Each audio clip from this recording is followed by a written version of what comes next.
Ladies and gentlemen, the program will begin in 1 minute.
Ladies and gentlemen,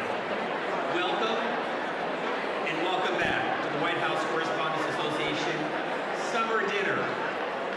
Please welcome this evening's head table, Ryan Bennett of MS Now, Trevor Hanukkah of Warriors, Sarah Cook of CBS News, Mark Lima, CBS News, White House Press Secretary, Caroline Levitt, our featured entertainer, Oz Perlman, Karen Travers of ABC News, Andy Harnick of Getty Images, Courtney Supermedium of Bloomberg News, Simon Lakovich of Williams & Connolly, our attorney for WHCA, the incoming president of the White House Correspondents Association from Fox News, Jackie Heinrich, and the outgoing president, Weijia Zhang of CBS News.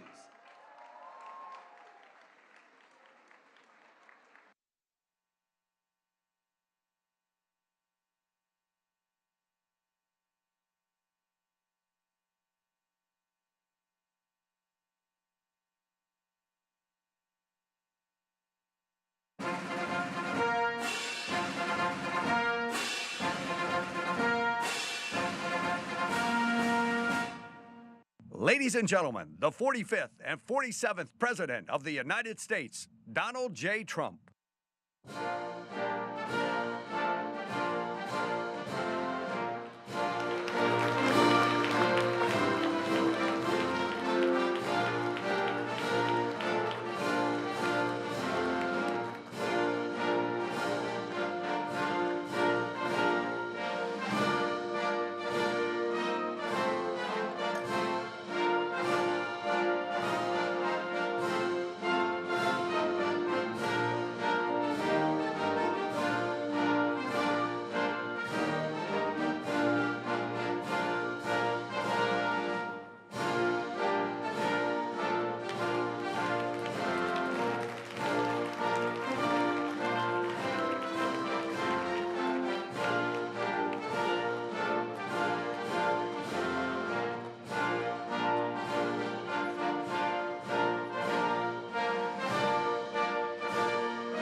Ladies and gentlemen, please rise for the presentation of the colors by the Joint Armed Forces Color Guard from the Military District of Washington, D.C., and the singing of our national anthem by Master Gunnery Sergeant Kevin Benier.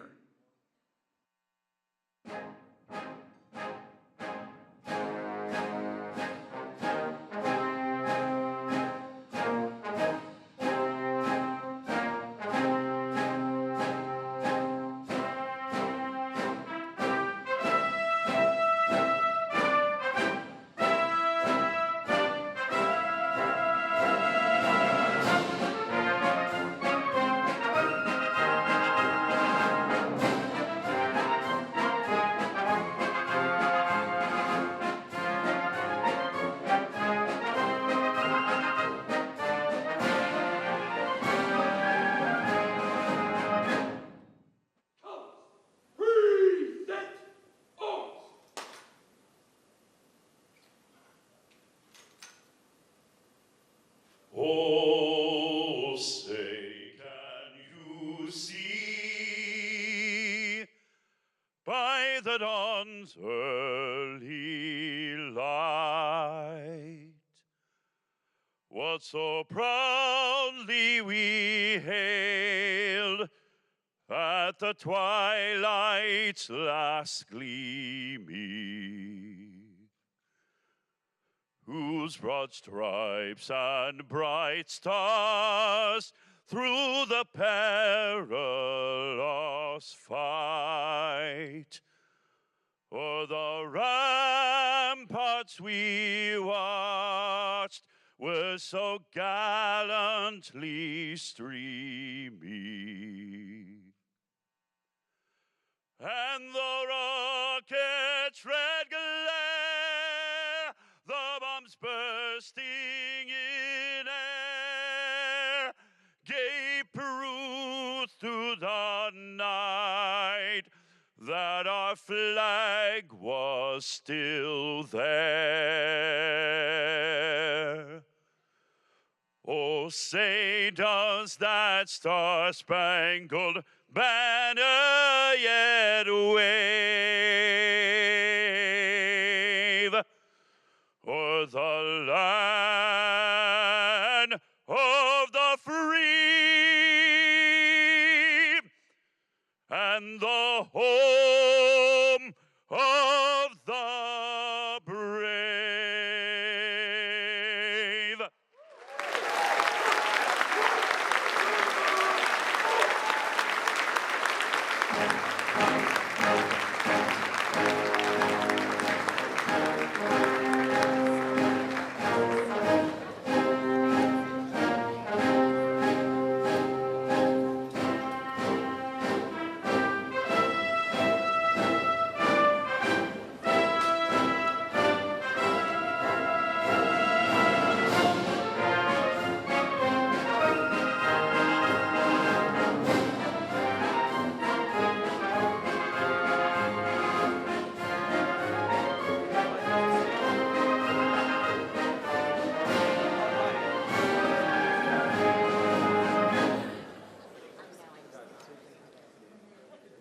Please welcome CBS News White House correspondent, president of the White House Correspondents Association, Weijia Zhang.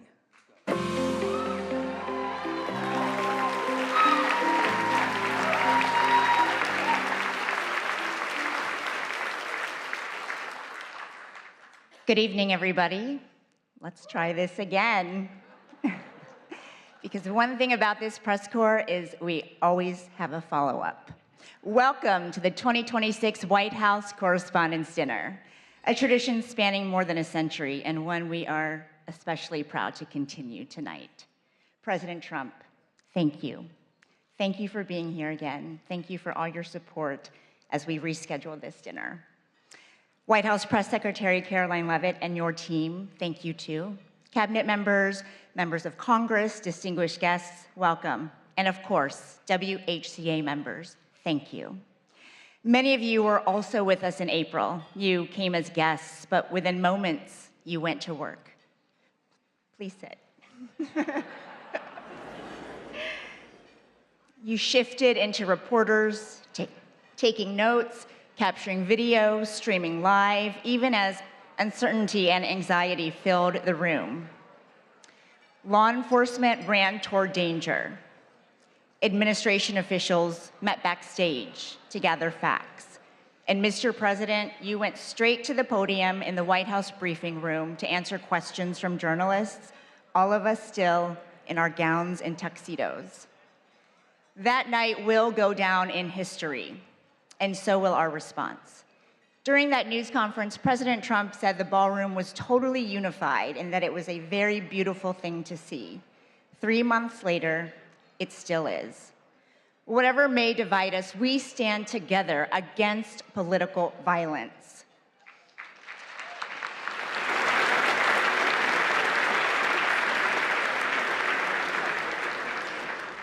An assassination attempt on our president is an attack on democracy itself. Tonight,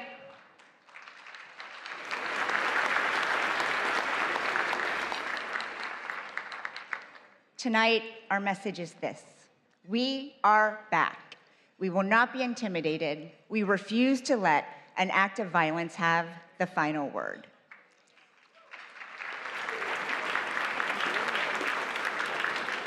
Later, we will honor people whose courage and grace in April prevented the evening from becoming much worse. We'll also celebrate the exceptional work of our colleagues, the students who want to join our ranks, and the First Amendment that protects it all.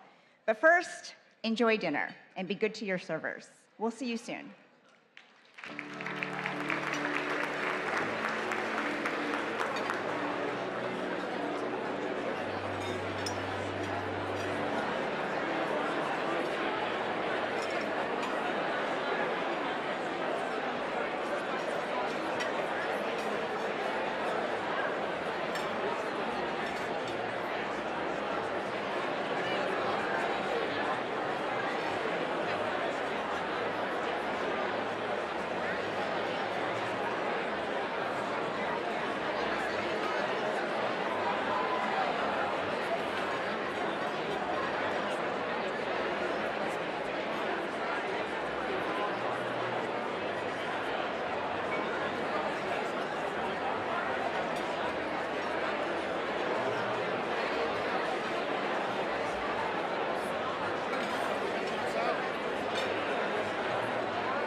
welcome back to the podium from CBS News, the president of the White House Correspondents Association, Wei Zhezhang.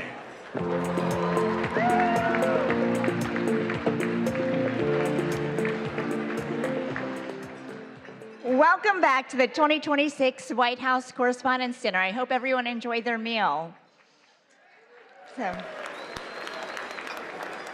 Since Calvin Coolidge became the first president to attend this event in 1924, nearly every sitting president has joined us at some point in their term. The tradition is rooted in a simple principle, that a president and the press corps that covers him can share a meal and even a joke. This dinner has never lacked for opinions. I know everyone has a lot of feelings about it, even under normal circumstances, and people ask, should it still exist? But every year, we pack the room. In fact, we just did it twice.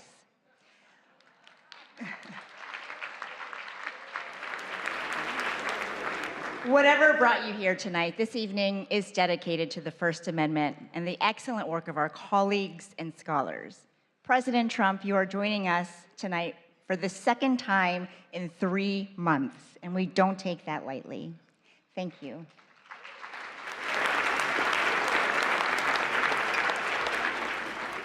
Thank you again to Press Secretary Caroline Leavitt and the White House press team.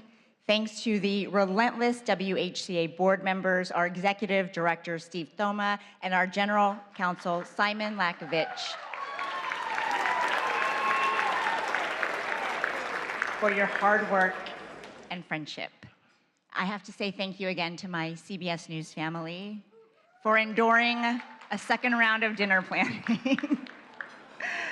And of course, my family, I love you so much. Our entertainer, mentalist, Oz Perlman, is also back with us. Thank you, Oz. For the record, he did guess Caroline's baby's name right last time, and we can't wait to see what you reveal. But you can skip the part where you guess the president's phone number because half the reporters in this room already have it. Finally, on behalf of the White House Correspondents Association, I also want to thank supporters from around the world, across the political spectrum, who sent well wishes after a shooting interrupted our event in April. Many of you are joining us on live stream, and C-SPAN is the crew as it was that night. Photographers and technicians were under the stairs where the shooter was, but they never stopped rolling their cameras and transmitting live footage despite the circumstances. Thank you.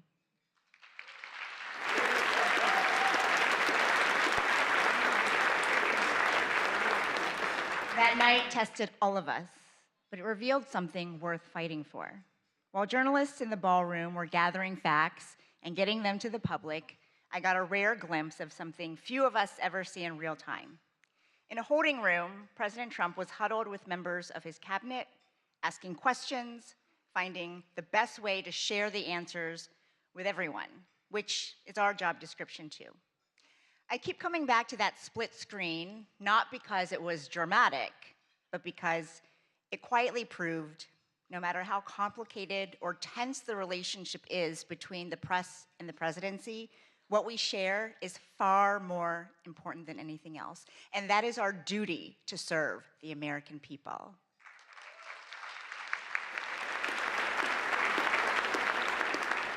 As our country continues to celebrate 250 years of its extraordinary story, this gathering is further proof that the American press endures with it.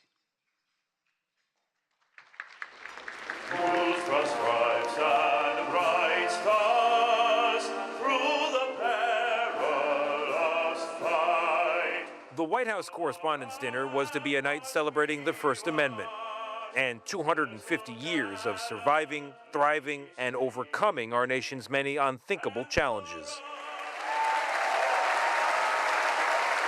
Welcome to the 2026 White House Correspondents' Dinner. But that celebration was stopped by a single gunman in an apparent attempt to assassinate the president. I heard the loud bangs that were going off. It was extremely frightening. I was only a few feet away. We were all all told to just get under the tables. And at first, some of the White House officials did too. A whole rush of people started to come up towards the front door. On a night when we are thinking about the freedoms in the First Amendment, we must also think about how fragile they are. And that was very unexpected. The president and the White House press corps proved resilient. This was an event dedicated to freedom of speech that was supposed to bring together members of both parties with members of the press. And in a certain way, it did. So we are together again tonight, proving our resolve and unyielding fortitude. And to celebrate America at 2:50.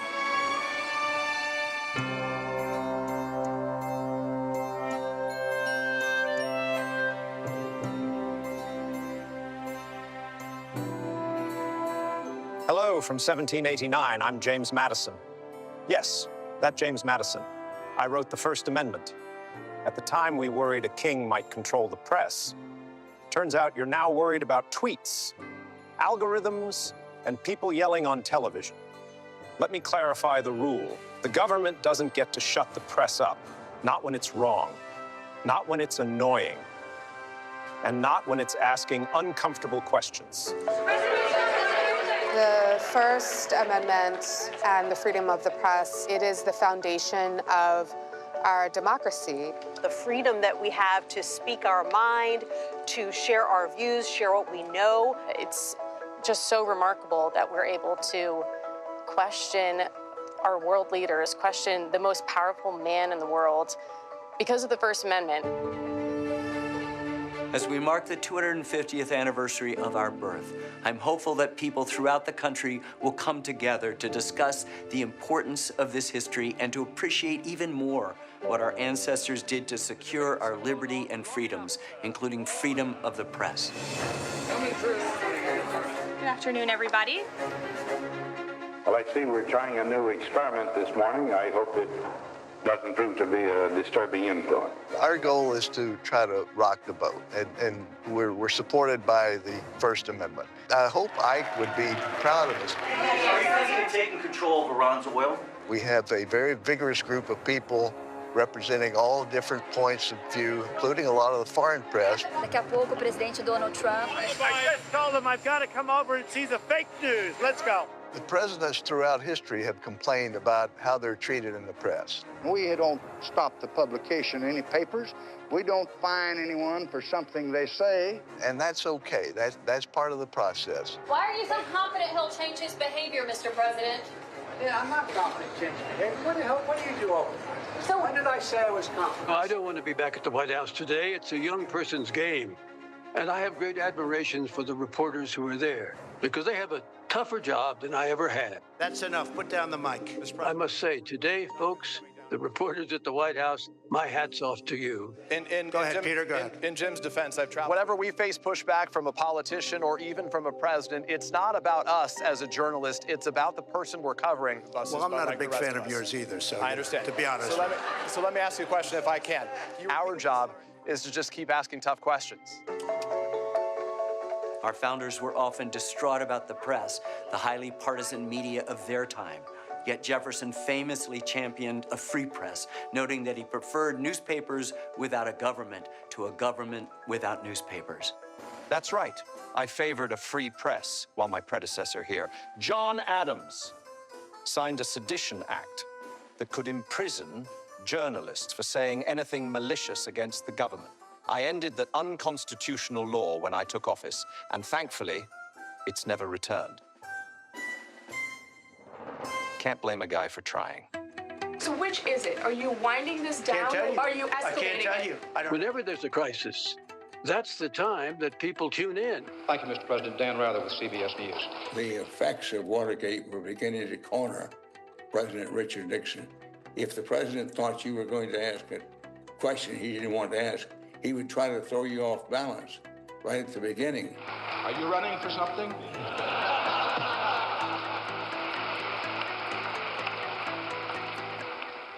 No, sir, Mr. President, are you?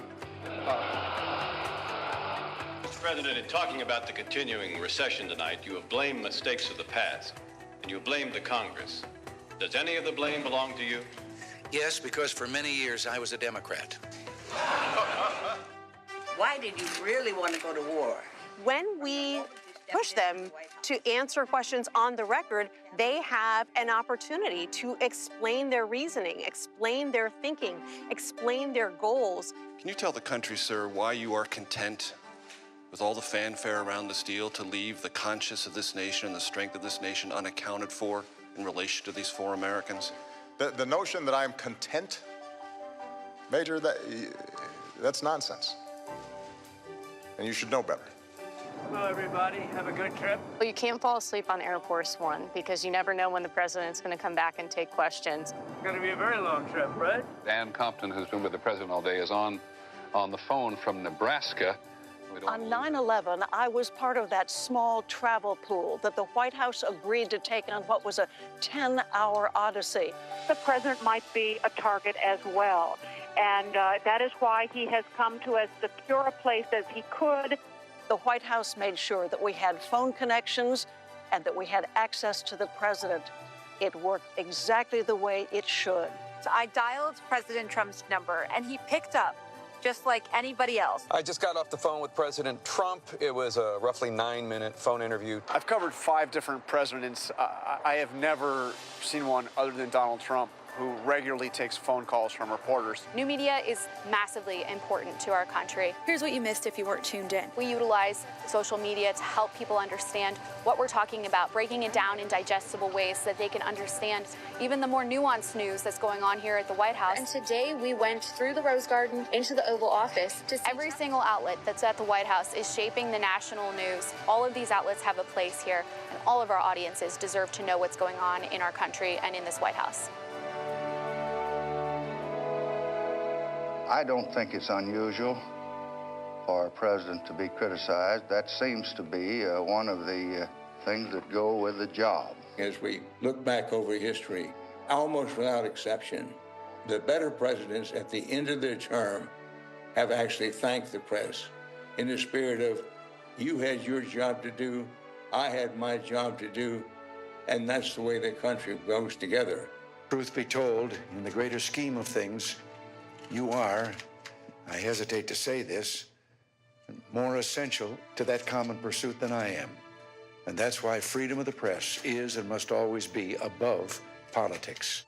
My friends say, what is it like to deal with the press corps? I said, these are just people that are trying to do the best they possibly can. You're not supposed to be sycophants. You're supposed to be skeptics. You're supposed to ask me tough questions and make sure that we are accountable to the people who sent us here, and you have done that.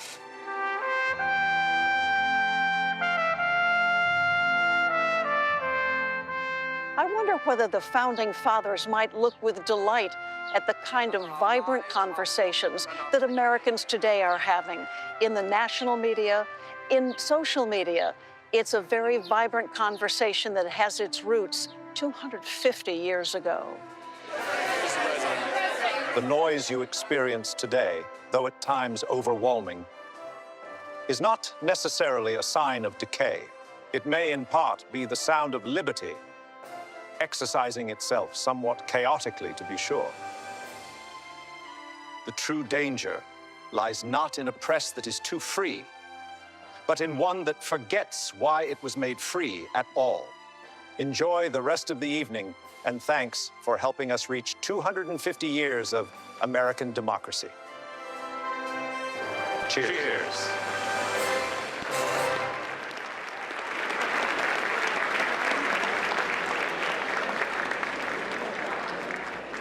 Thank you, founders. What a powerful reminder. By the way, that was AI, in case you missed it. What a powerful reminder that generation after generation, White House correspondents have the privilege of writing the first draft of history. Serving as president of our association has been one of the great honors of my life. And as my final act, I was determined to carry out one more event to highlight the strength of our press corps. I am honored to preside over this dinner, but I do have a fact check because technically my last day in office was last week. Our next chapter is in amazing hands with one of the fiercest women I have ever known. She is my wonderful friend, my partner, and 2026-2027 WHCA President Jackie Heinrich, who I have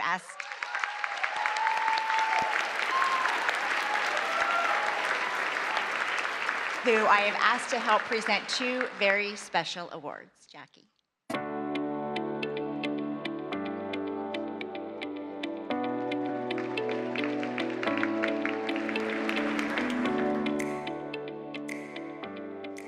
Thank you, Ouija, and good evening, everyone.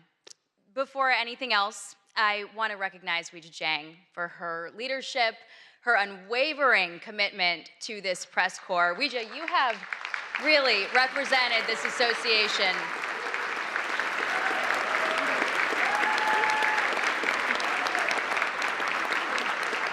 with such professionalism. There we go. There we go. Just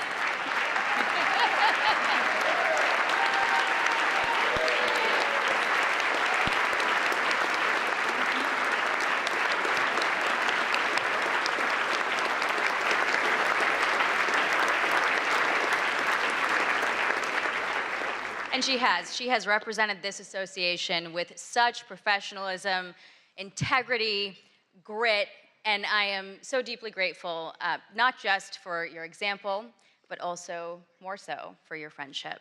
And to our members, I am humbled that you've put your trust in me to lead the White House Correspondents Association for the next year. And I look forward to working alongside all of you as we continue our shared mission.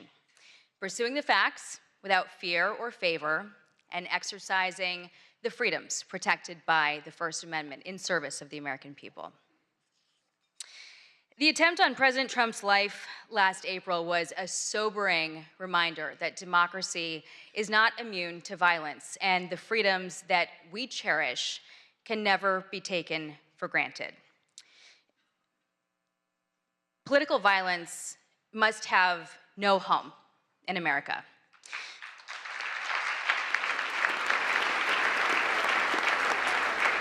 And journalism can serve us well to broaden understanding, to shed light, and to inform our decisions, especially in this age of fast-moving information that can reinforce our divisions.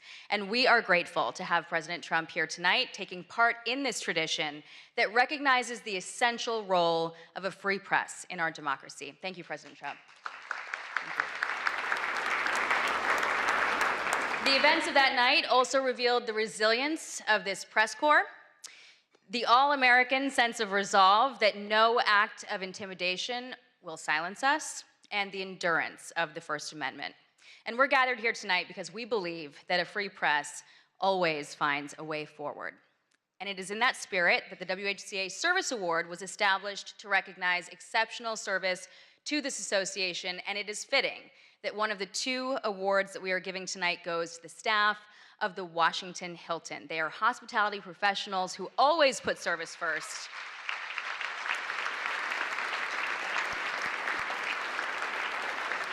As harrowing events unfolded that night, their courage was on full display. The kitchen workers, the ballroom wait staff remained at their posts.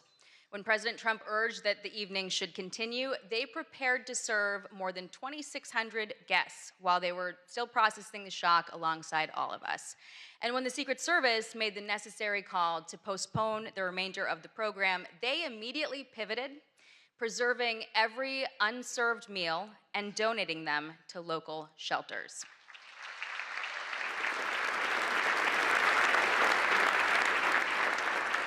And many of these dedicated professionals have worked dozens of White House Correspondents' dinners since this event first moved to the Washington Hilton in 1968. And 58 years later, we are deeply grateful for their partnership. We are proud of the history that we've built together, and we are excited to return to the Washington Hilton next year, stronger than ever. Please welcome the Washington Hilton's General Manager, Ken Jarka, and Catering Manager, Karen Fiketis, to accept the WHCA President's Award for Exceptional Service on behalf of the entire Washington Hilton team.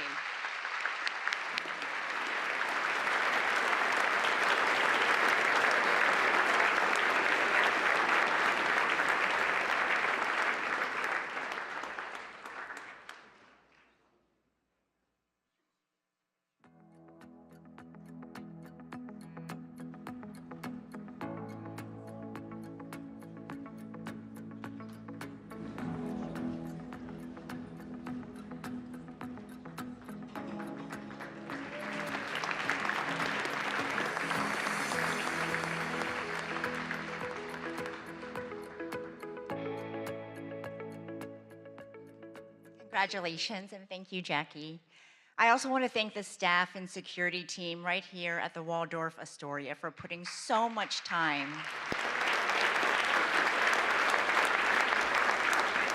and care into helping us plan this event in a very short notice.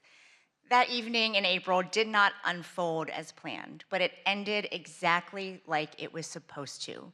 2,600 guests, plus hundreds of others who were working that night, got to go home unharmed.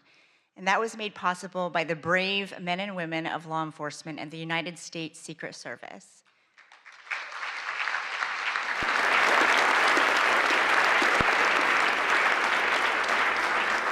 On behalf of every person who was inside that ballroom, and every family who got to hear their loved ones say, "Don't worry, I'm okay," we thank you. One officer placed himself directly in harm's way and engaged the armed suspect.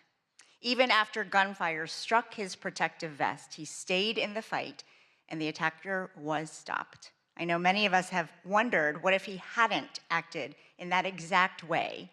What if he had waited a few more seconds?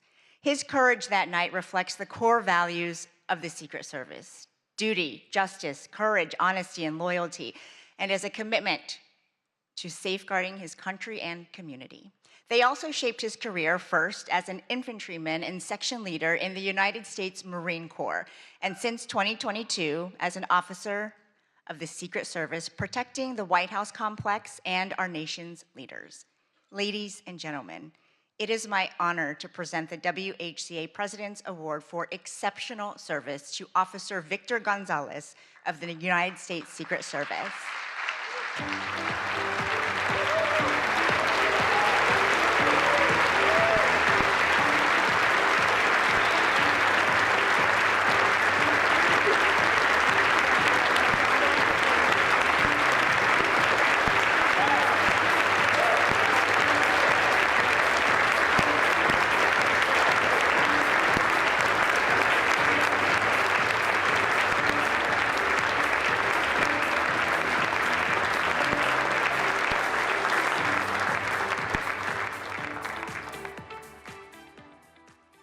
Thank you again, Officer Gonzalez, and to all the law enforcement officials who work around the clock to keep us safe. Democracy is defended in many ways, sometimes with a badge, sometimes with a notebook and a deadline. The White House Correspondents Association started as a group of 50 reporters, and I am proud that our membership hit a record number in 2025, more than 1,000 people, including many from new media outlets. Our press corps covers the presidency at all hours of the day. In their personal lives, they miss out on a lot so that the world doesn't have to. If you are a past WHCA president here tonight, please stand.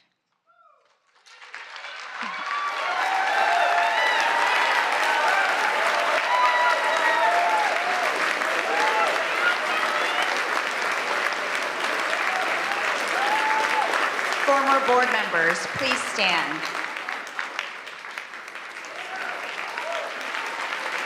Our chief White House correspondents, please stand.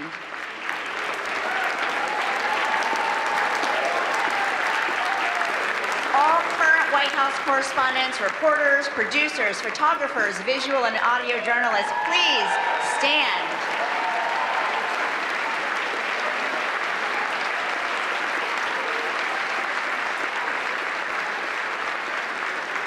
And tonight, I also want to salute our colleagues in the Pentagon Press Corps. Your work is invaluable, especially as our nation is at war. Please stand.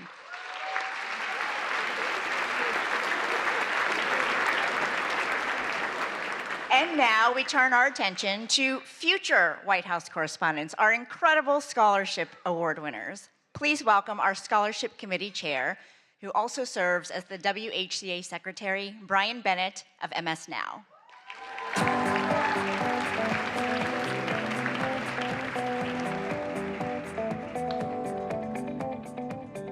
Hello, everybody.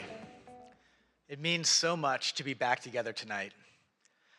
This is the part of the dinner each year that I look forward to the most. We have an incredible group of young journalists with us who are the recipients of this year's White House Correspondents Association scholarships. Since 1991, the WHCA has awarded scholarships to hundreds of journalism students. This year, we are helping fund the education of 30. Let me pull out my remarks here.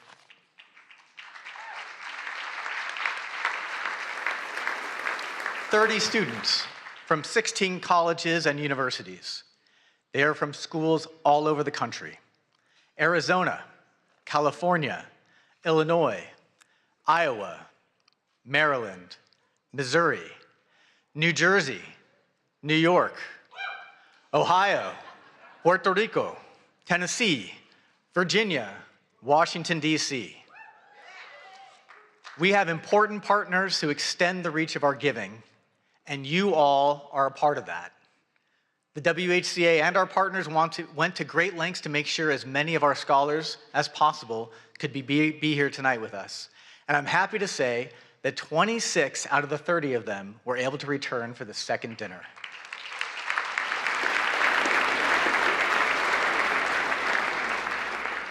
Some came back to DC from far away. Many were already here in Washington for the summer for journalism internships. When the April dinner was interrupted by the shooting, a lot of the scholars did what journalists do in dangerous situations. They started reporting, and they reported for their college newspapers. They are already showing their commitment to the work that we are all here to celebrate. Our dinner is the primary fundraiser for our association and our scholarships, and because of that generosity, we were able to increase the amount of several scholarships this year. Thank you for being a part of this and supporting this work. And we also want to say thanks to the America 250 Commission for your generous donation to our scholarship fund. The scholars not only receive financial help to pay for school. Earlier this year, they had a tour of the White House, and they met with White House officials.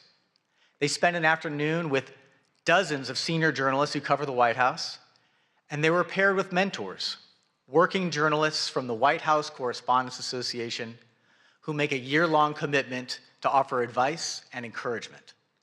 We all had people along the way who helped make us better. And the WHCA Scholarship Program is a way that our association gives back and helps strengthen a new generation of journalists. Because of the commitment and your support, past WHCA scholarship recipients are now doing amazing things in journalism. We tracked some of them down to tell us about their work today.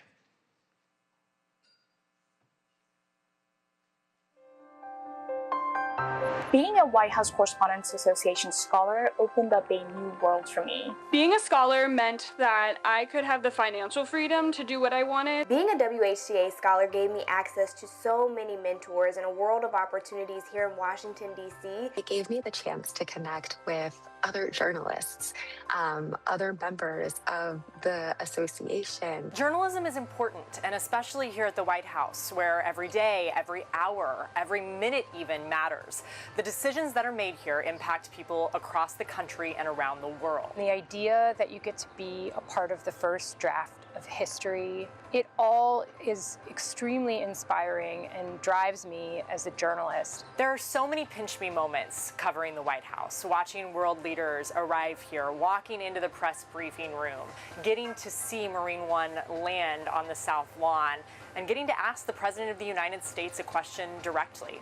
Being selected as a White House Correspondents Association scholar has played a huge role in my career. I was there as President Biden gave a toast to the freedom of the press, and also as Kim Kardashian strutted across the runway and posed for pictures among a room full of talented journalists. The stars, the outfits, the photographs. And I remember too, that was the year that Brittany Griner had just returned home. And so being able to see her was really emotional. I was also inspired looking around at all the different scholars and how excited they were. And I think their excitement influenced my excitement about it. And it really was an eye-opening experience about just how important this role is. This White House press corps is not a mythical world. It exists, and it is something that I can aspire to be a part of. And I owe a lot of credit to the WHCA for getting me here. So many journalists involved in this organization were willing to chat with me, to invest in me. And it's a cycle because of what they were able to pass on. I hope that I can play a role in doing that for the next generation as well.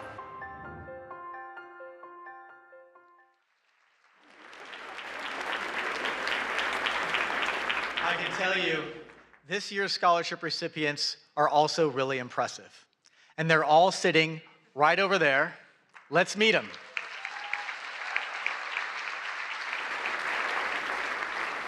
Please stand as I read your name. From American University, Louisa Clausen. From Arizona State University, George Headley, Elisa Horton, and Kyle Sikinski. From Hampton University, Kristen Fluellen and Jade Abubakar. From Howard University, Tatiana Allen and Madison Maynard and Sanyu Lakoma. From Iowa State University, Eric Anderson. From Northwestern University, Jacques Aburizik, Caitlin Bender-Thomas, Samantha Freeman. From Iowa University, Nyla Gilbert, Aidan Ryan, Emily Stokes. From Princeton University, Ina Marcia. From Sagrado Corazon University in Puerto Rico, Iana Sotovalle. From Syracuse University, Ben Bassick. From the University of California, Berkeley, Hae-Yoon Cho. From the University of Kansas, Julia Hansen. From the University of Maryland, Laura Charleston, Lillian Gray, Dana Matthews, Ashley Nera. From the University of Missouri, Callie Fowler, Tyler Kirwan, Fletcher Mantooth. And from the University of Tennessee, Abigail Fanning. Congratulations, scholars. Please be seated.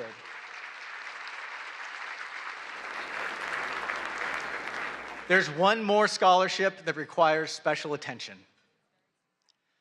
This year, we've added a new scholarship at New York University that has been named in honor of the legendary CBS News White House correspondent, Mark Knoller.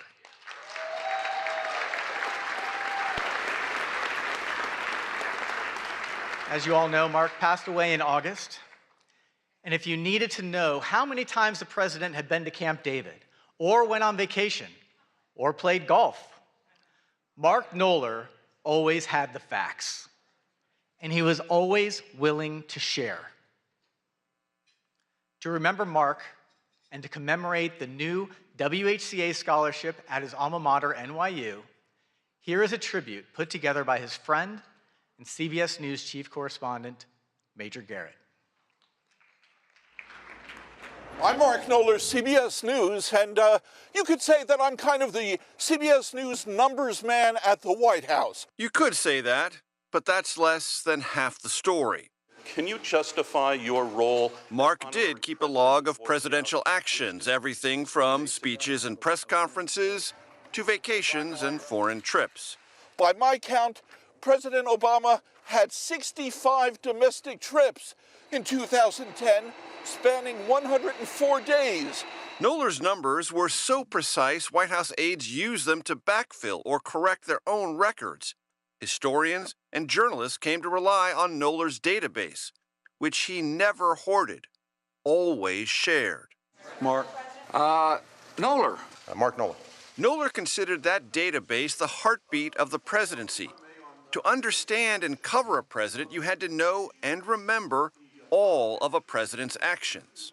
President Obama does like to play golf.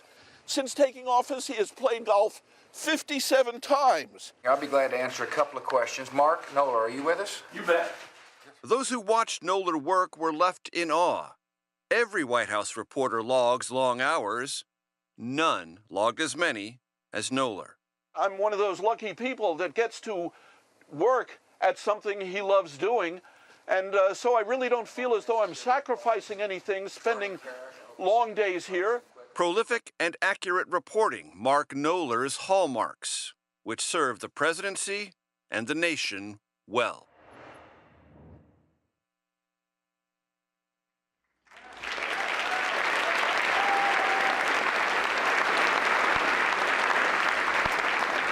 We are honored to be able to add a new scholarship in Mark's name in partnership with NYU's Arthur L. Clarke Journalism Institute. And even more happy to announce that the first recipient of the Mark Knoller Scholarship is Avril Silva. Please stand, Avril.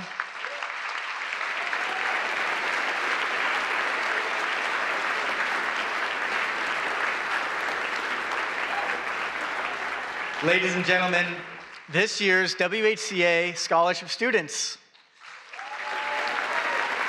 When you see them tonight, offer them advice and offer them jobs.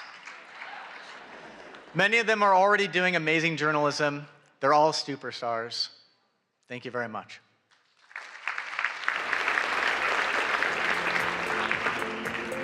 Please welcome the chief correspondent for ABC News, the co-anchor of ABC's This Week, and a former president of the White House Correspondents Association, Jonathan Karl. Not quite yet, actually. Sorry about that. John, you're gonna have to wait a second. We have a lot to celebrate this evening, everyone. We want to give a special thanks to those who value the work that we do, the freedoms that we stand for, including Paramount, the Emerson Collective, and the Knight Foundation. All of them made donations to the WHCA after our April dinner was interrupted. And it is, by the way, our one fundraiser of the year. Their support will help our scholarship programs and our general operations in the next year. Thank you all very much.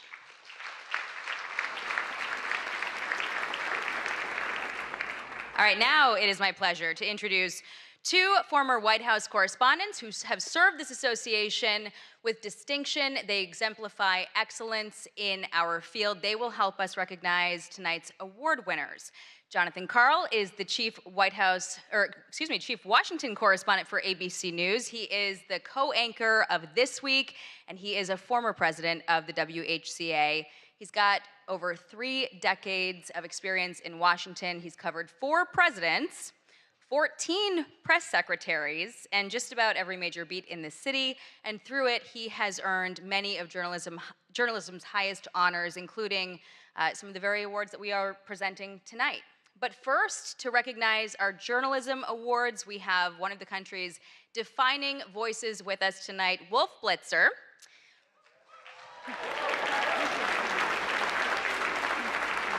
Wolf is CNN's lead political anchor. He's the host of The Situation Room, and he's been a staple of CNN's political coverage since 1990, earning a reputation for steady, authoritative reporting on some of the most consequential moments in modern history, and earning multiple Emmy Awards himself for his distinguished career. Please welcome me in joining Wolf to the stage.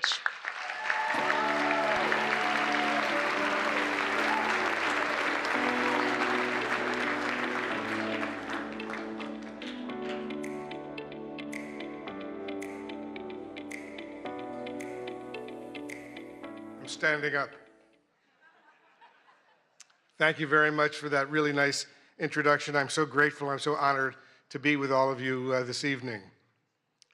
Each year, a panel of independent judges review dozens of entries for the 5 major WHCA Journalism Awards. And it's my honor tonight to announce this year's winners. And I'd like to point out that this is really a special night for me. I don't know if many of you were at the first White House Correspondents Association dinner in April, but it was, for me, it was very memorable indeed. And I can report this time, after the first course, I did not go to the men's room.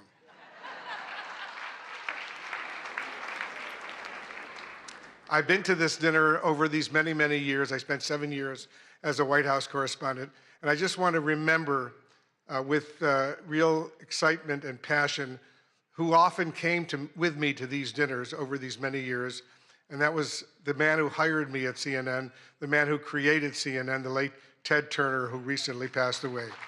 And he was a not only a mentor and a good friend, but he loved journalism. When he hired me, he said, remember, Wolf, we're the cable news, capital N, capital E, capital W, capital S network. This is where the news comes first, and don't forget that. Forget about your own personal opinions. Just report the news fairly and accurately, and if you can, do it first. And that's what I've been trying to do over all of these years. So let's remember Ted Turner, what he did for not just for CNN, but for CNN and all of the news organizations over these many, many years. The Aldo Beckman Award for Overall Excellence in White House Coverage, named for the late Chicago Tribune correspondent and former association president Aldo Beckman, goes to, and let's give him a big round of applause, Josh Dawsey of the Wall Street Journal.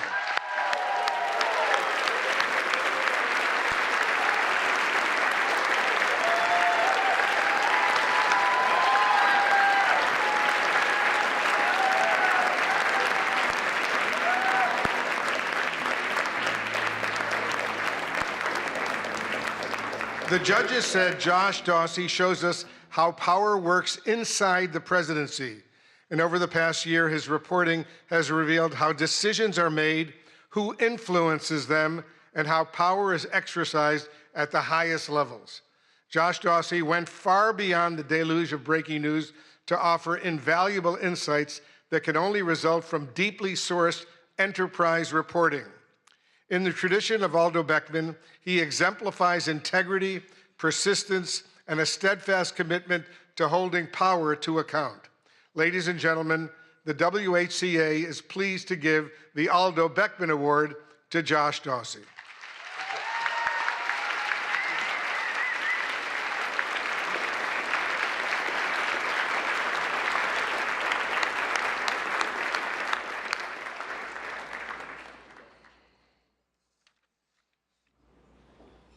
Let's continue with the awards.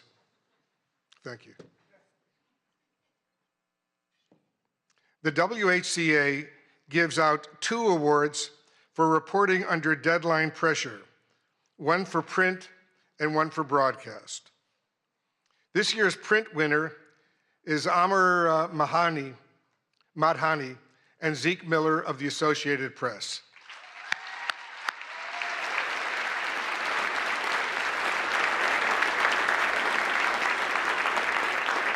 When sources leaked that Trump administration officials were attempting to purge the National Security Council of staff deemed not sufficiently aligned with the president's agenda, Madhani and Miller quickly moved to verify the claim.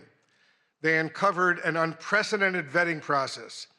NSC staffers were asked about their past political contributions, voting records, and social media posts as a gauge of loyalty to the president. Ultimately, more than 150 NSC aides were removed, resulting in the loss of considerable foreign policy expertise.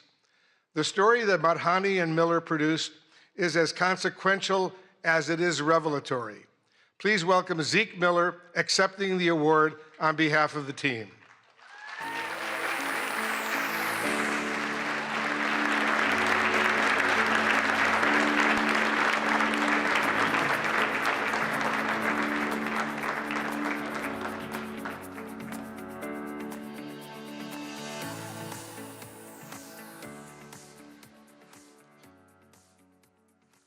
Now the Broadcast Award for Excellence Under Deadline Pressure. And this year's winner is my colleague and very good friend, Caitlin Collins of CNN.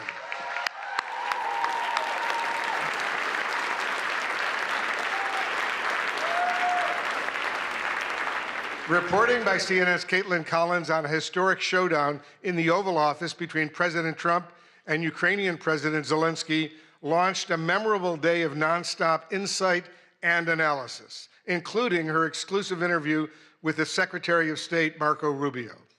Judges were awed by the depth of knowledge, access, and context that Caitlin brought to coverage of a meeting that unraveled before the world's eyes. The WHCA is pleased to honor the deadline reporting of CNN's Caitlin Collins.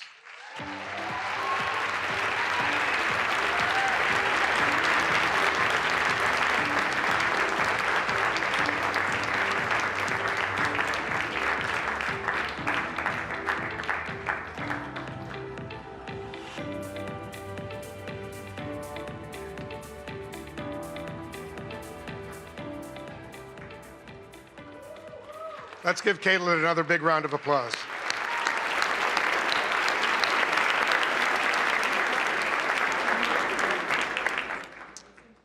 And now the award for excellence in presidential news coverage by visual journalists. This award recognizes a video or photojournalist for covering the presidency at the White House or in the field. And this year's award goes to Andrew Harnick of Getty Images.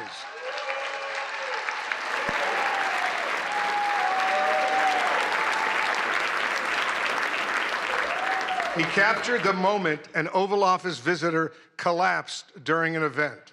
And from the judges, they say this: through sharp timing, layered composition, and visual irony, this photograph expertly documents a true split-screen moment in real time. The president's orientation and posture inadvertently echo the statue to his right, while the other half of the frame is defined by movement. A truly striking image of contrast, skillfully captured in a chaotic moment. Please join me in congratulating Getty Images photographer Andrew Harnick, who also represents still photographers on the WHCA board.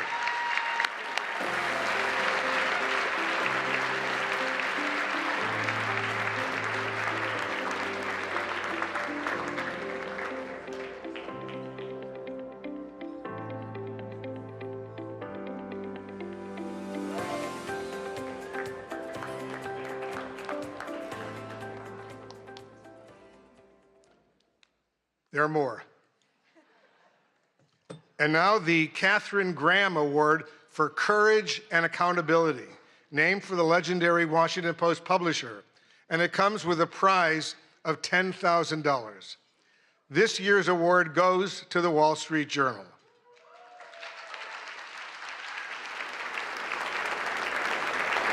The Journal's courageous reporting on President Trump's past relationship with financier Jeffrey Epstein triggered the release of the so-called Epstein files, thousands of documents that might otherwise have remained hidden from the public.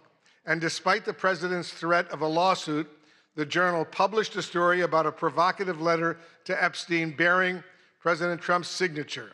Trump quickly filed a $20 billion lawsuit against the Journal, revealing reporter Khadija Safdar's home address. Her family had to be relocated. The Journal was kicked off of Air Force One, but the reporters continue to file revelatory stories.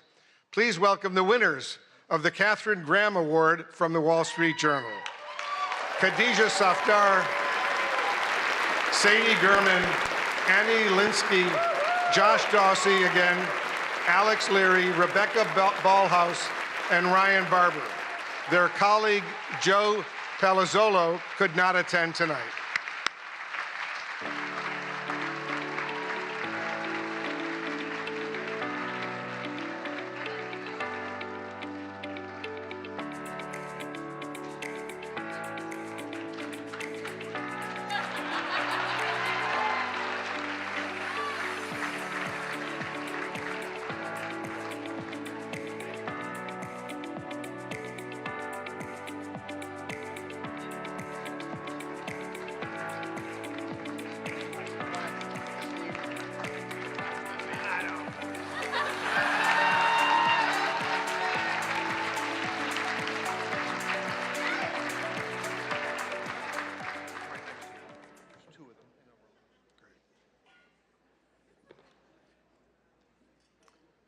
The Collier Prize for State Government Accountability is presented by the University of Florida College of Journalism and Communications. And this is the award's 7th year at dinner, and it comes with a check for $25,000. It's a lot of money. This year's award goes to CARE 11 in Minneapolis for its investigation, Housing Hustle. The investigation exposed a massive organized fraud scheme within Minnesota's Housing Stabilization Services Program, a Medicaid-funded safety net meant to help people with disabilities and those facing homelessness find and keep housing. Reporter A.J. Legault uncovered ethical and oversight breaches at the highest levels. The investigation drove sweeping state reforms and waves of federal probes and charges, said one Collier juror. KARE 11's rigorous and piercing investigation of Medicare fraud had undeniable impact, including the suspension of more than 130 companies from the ability to bill Medicaid, the state terminating the HSS program, the firing of the state official in charge, federal raids, subpoenas, indictments, and convictions, and enhanced screening, oversight, and suspension powers for regulators. Here to accept the award from KARE 11, our reporter A.J. Legault and producer Gary Knox.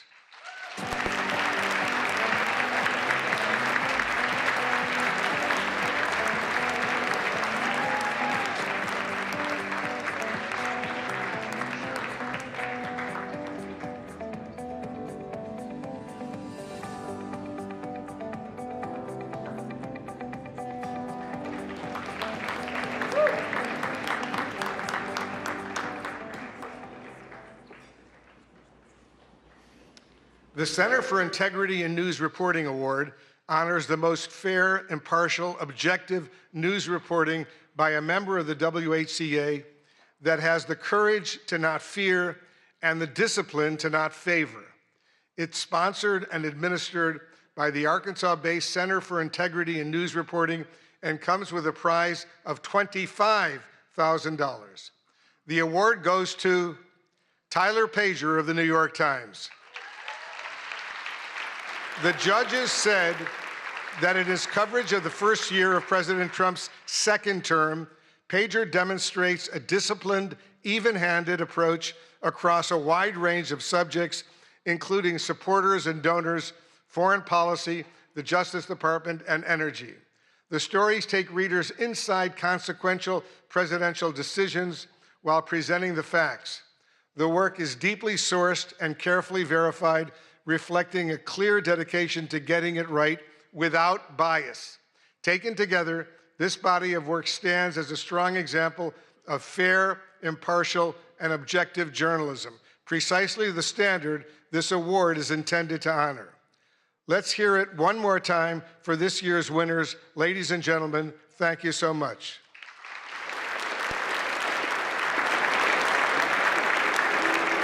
But before we do that, Tyler,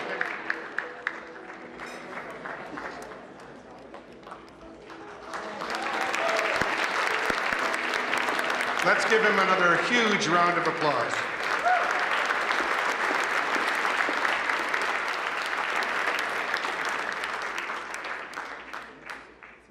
And it's now my pleasure to introduce my good friend, longtime colleague, Jonathan Karl.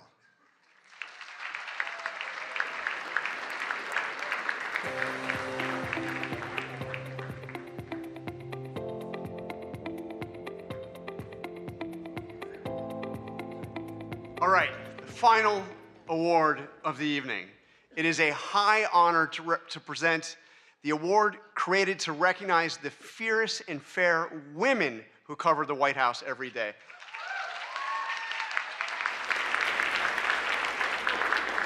But first, I just want to give a big thank you to Weijia Zhang. Weijia, your leadership was steady when steadiness was in short supply.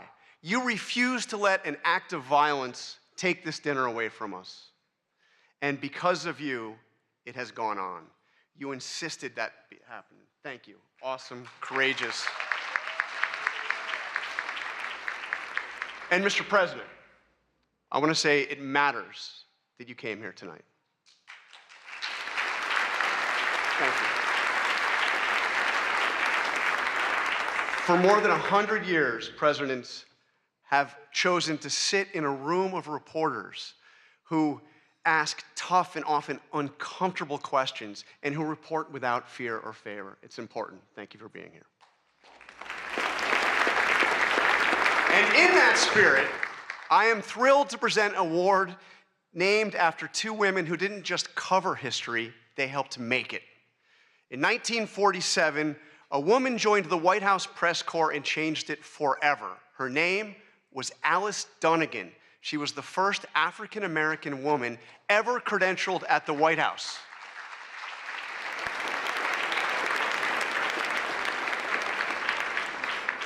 And just a few years later, she was joined by Ethel Payne, and together they looked the most powerful man in the world in the eye and demanded answers about civil rights for Black Americans. President Eisenhower didn't always welcome those questions, but Alice and Ethel kept going and kept showing up, and they kept asking. The WHCA Dunnigan Payne Award for Lifetime Achievement exists to honor their legacy and to recognize journalists who followed in their footsteps by breaking barriers for future generations. So tonight, it is a privilege to present the award to two women who did exactly that. In a field long dominated by men, Melissa Young and Susan Walsh each built extraordinary careers as photojournalists, not by waiting for doors to be open, but by bursting through them again and again for decades. Melissa Young, this one I know very well, she worked at ABC News for 44 years.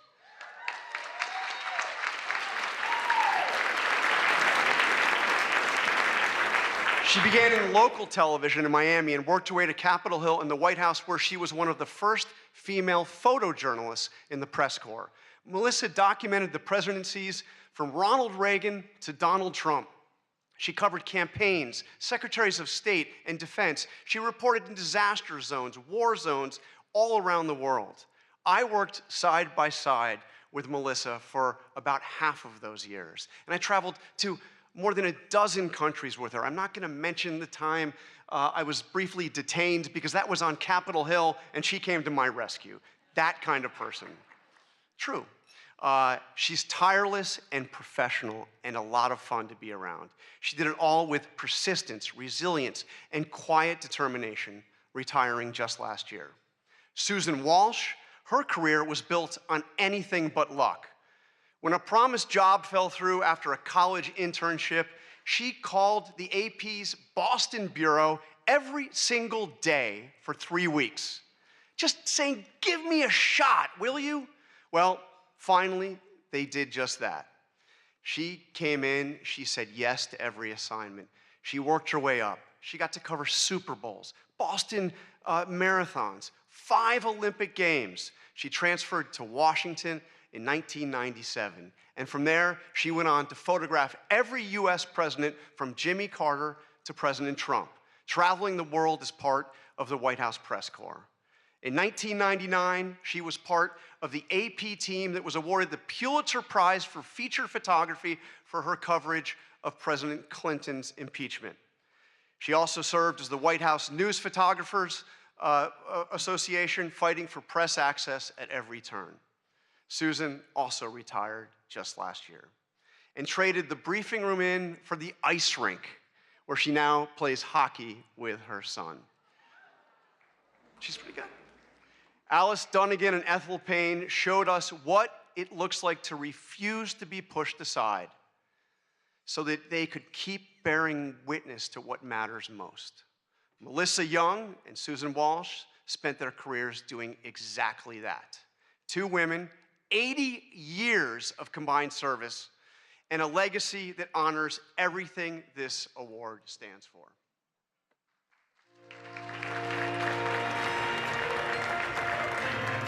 My job gave me purpose. I had a lot of fun. I saw myself as part of the world, that I was doing something that the world needed. I was always really excited to be in the room, see it, be a part of it. It kind of gave me the access and the confidence to go up to people and look into other people's worlds. The camera definitely made me fearless, especially when I was doing news and traveling internationally. You had to be aggressive, and that's when I had to be someone who I wasn't really sure I recognized all the time. 8 inaugurations, 5 Olympics, 6 Super Bowls, World Series, lots of sporting events, APEC summits, NATO summits. You traveled in a way you would never do as a regular person. I remember being in the palace with Fidel Castro and Jesse Jackson, and I was just walking around and, you know, just like sort of going, whoa, you know, here I am. One of the craziest, wildest ones that I'll always remember is when I was with President Trump at the DMZ. I swear there were times that I don't think my feet hit the ground as we were being moved, and it was such a chaotic, crazy thing. 9/11 happened, and that just completely changed my life. That's when different kind of travel started for me. When they asked me to go with President Bush to Iraq, there I was, and an Iraqi journalist stood up in front of me, literally in front of me, and threw a shoe. Secret Service jumped on him. I was right behind him. I remember trying to hold on to my tripod so I can keep shooting. And then when it was finally over, they rushed us into a room to do an interview with the president. I think I started to see that what I did was really important. I was traveling overseas with Jill Biden, and we slowly went into Ukraine, get the picture of First Lady Biden meeting Mrs. Zelensky, and for all of the, I love you guys, my writer friends, but for all you writer friends who didn't want to give me a spot in the van, my picture ended up on the front page everywhere, and your stories got bumped inside. Sorry. And I hope there are more women that will follow through on this, especially in television, because it really is a great job. It was always such a compliment to be considered one of the boys, one of the guys. And now that I'm older and there's many more women doing this job, I'm like, you know what? We're gonna claim our space. You guys can be one of the girls, because we got this. Yeah. We got this.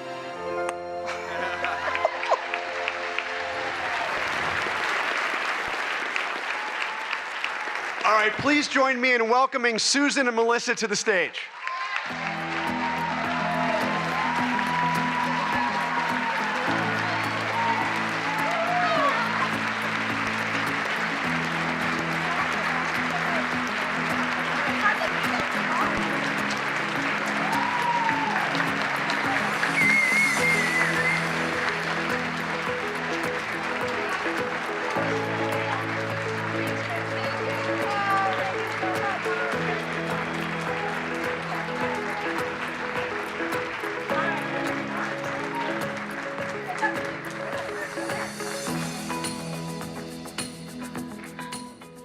Can I say this is pretty awesome? I spent most of my career down in there, so I thank all the photographers and the photojournalists who had to cover this event. So it's really pretty cool to be up here and just kind of be a guest tonight. But they were gracious enough to give me an opportunity to say some things, so I'd like to say some things. First, Ouija, Jackie, and the entire Correspondents board, I just want to thank you guys so much for selecting me this year, me and Melissa. I hope not to get emotional here. This award means like the world to me. Oh, I'm such a sucker. Sorry. I got this. This award means so much, not because it's named for two incredible trailblazing women, but because honestly, I felt that this association didn't always value what we did as photographers. And, there were many times that Melissa and I were the only two women in the White House travel pool, and I just have to say, things have changed, and I love it. So there's a whole lot more women out there, so yeah.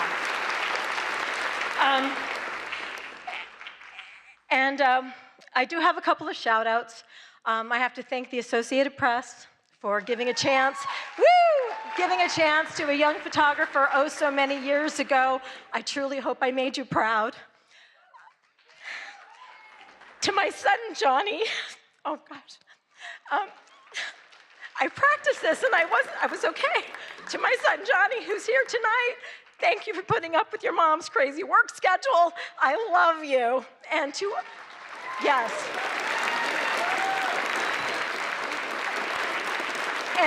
And to all my friends and colleagues that I've traveled the world with, your camaraderie, your support, and most importantly, your laughs have been absolutely the best. And in my retirement, I absolutely miss that the most. So thank you for all of that. And then finally, to all the journalists out there who are working incredibly hard to report the truth, despite access issues, insults, and subpoenas, keep it up. Your work matters, and we need you now more than ever. Thank you so much for all you do.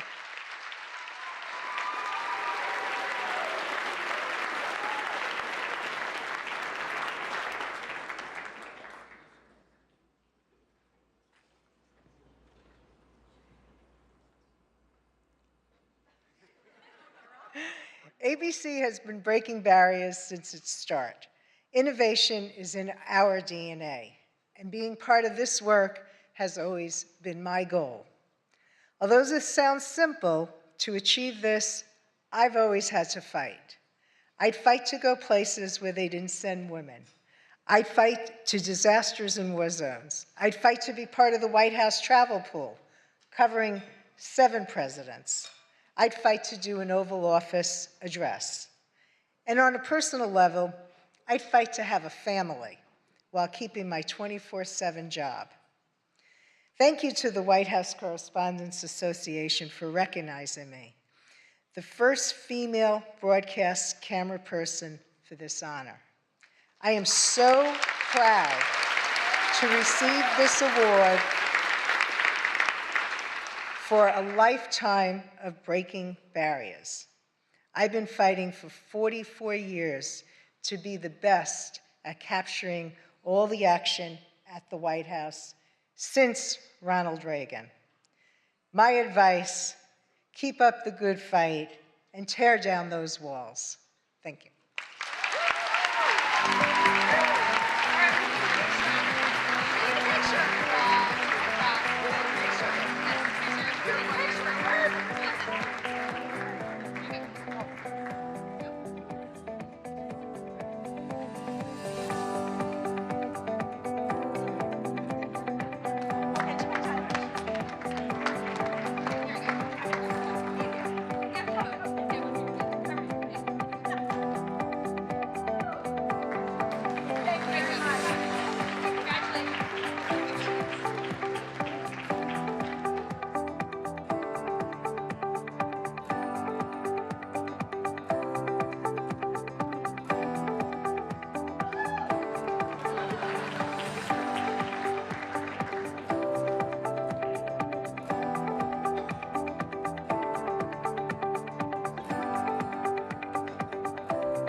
Congratulations again to all of our honorees tonight. I am confident that one day our scholarship winners could be the ones taking home awards. After all, not that long ago, we were you. Young people passionate about journalism and determined to make it work.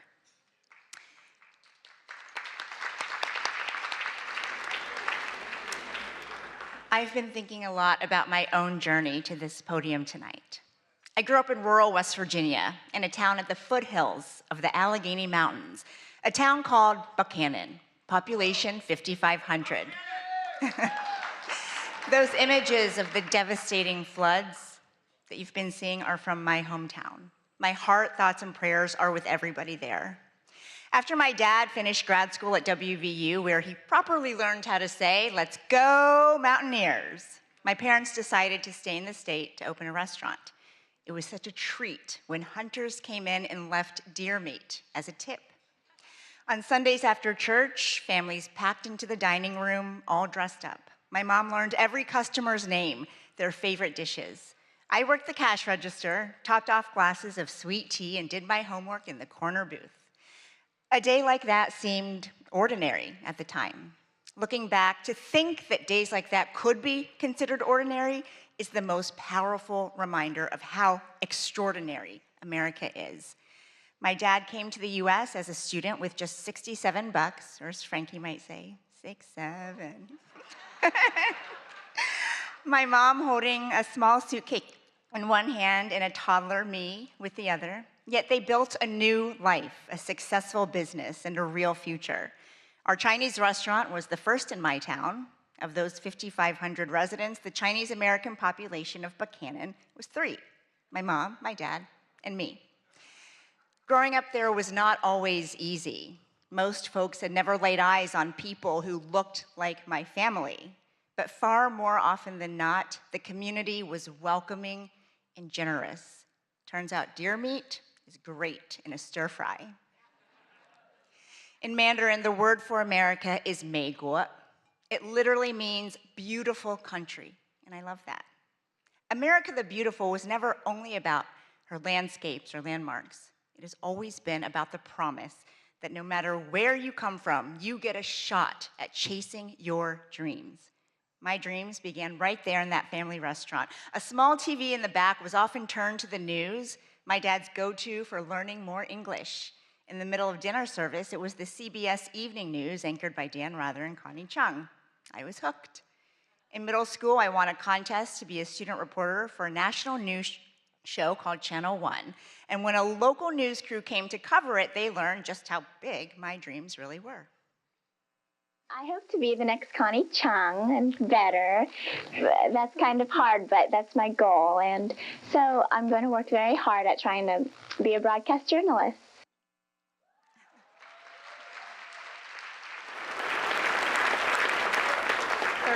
Years later, it's surreal to say that I've sat in Connie Chung's old chair to fill in on the evening news. And Connie and I have talked about how the White House beat and the White House Correspondents Association used to be a little bit of a boys' club. For decades, women could be members, but they were not invited to sit at this dinner until 1962, when a woman who would become Dean of the Press Corps insisted. Thank you, Mrs. Helen Thomas. So tonight, it means everything to stand here as the first woman of color ever elected president of this association in its 112-year history. I'm here because of the tenacious women who came before me, Melissa, Susan, and support from my family who are with us tonight. My husband, Luther, not from West Virginia, but Arkansas, similar enough. My amazing daughter, Frankie,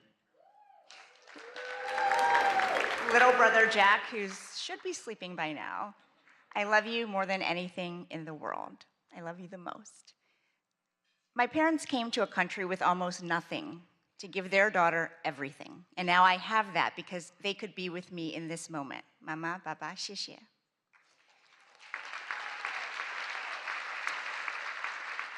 And sitting with them, my middle school video production teacher, Mrs. Diane Williams, who spent countless hours on my submission for that contest that changed my life.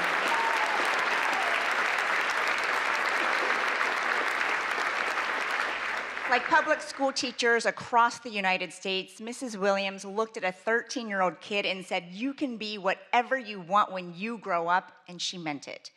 My story is like that of so many in this room and in this country, only in America.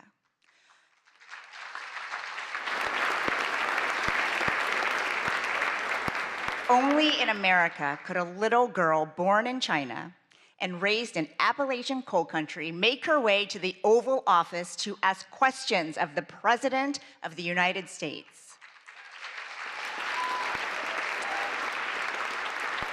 Because when this is your home, you inherit something remarkable. The protections in the First Amendment: free religion, free speech, free press, free assembly, free petition. This fundamental right belongs to everyone. And that's exactly who the founders were thinking about when they protected a free press. Everyone, all Americans.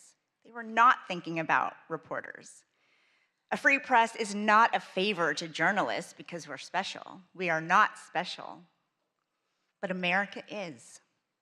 No matter who you are, the freedom to criticize without fear of being destroyed, that's not a bug in our democracy. It's supposed to be the feature.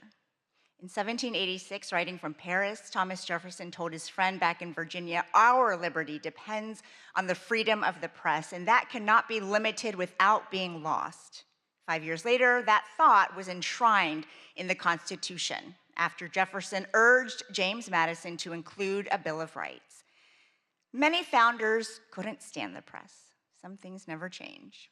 But they understood if our access is restricted, it's really the people's access to information that is limited. If the media faces government pressure or censorship, it's the people who end up knowing less. That was true then, and it's true now. But having press freedom comes with a tremendous responsibility. We can't demand accountability without practicing it. Criticism of the media can be unfair. It can also be legitimate. We get a lot right, but sometimes we get things wrong. We mistake proximity to power for understanding it. And at times, we get trapped in our own bubbles. There is a difference, though, an existential difference between criticizing the press and trying to undermine it. One is healthy, and it makes all of us better. The other is exactly what the founders hoped to prevent. Around the world, press freedom is not guaranteed. In many countries, reporters who criticize the government are detained without trial, their stories erased. In the worst cases, they never make it home. Tonight, we think about all of them, and we think about the protections that set us apart as a nation. Just 20 days ago, America turned 250 years old. The First Amendment is a big part of how she made it this far, and it falls on all of us to make sure it carries her through to the next 250 and beyond. President Trump, I've covered you for a long time, and so have many reporters in this room. When we ask questions, you push back, you give us answers, and we push back. You have always been a deal guy. Well, that's the deal. And the First Amendment is a done deal. And that's what we toast tonight, the freedoms that brought us back together even after they were threatened. So let's raise a glass to what makes ours a beautiful country.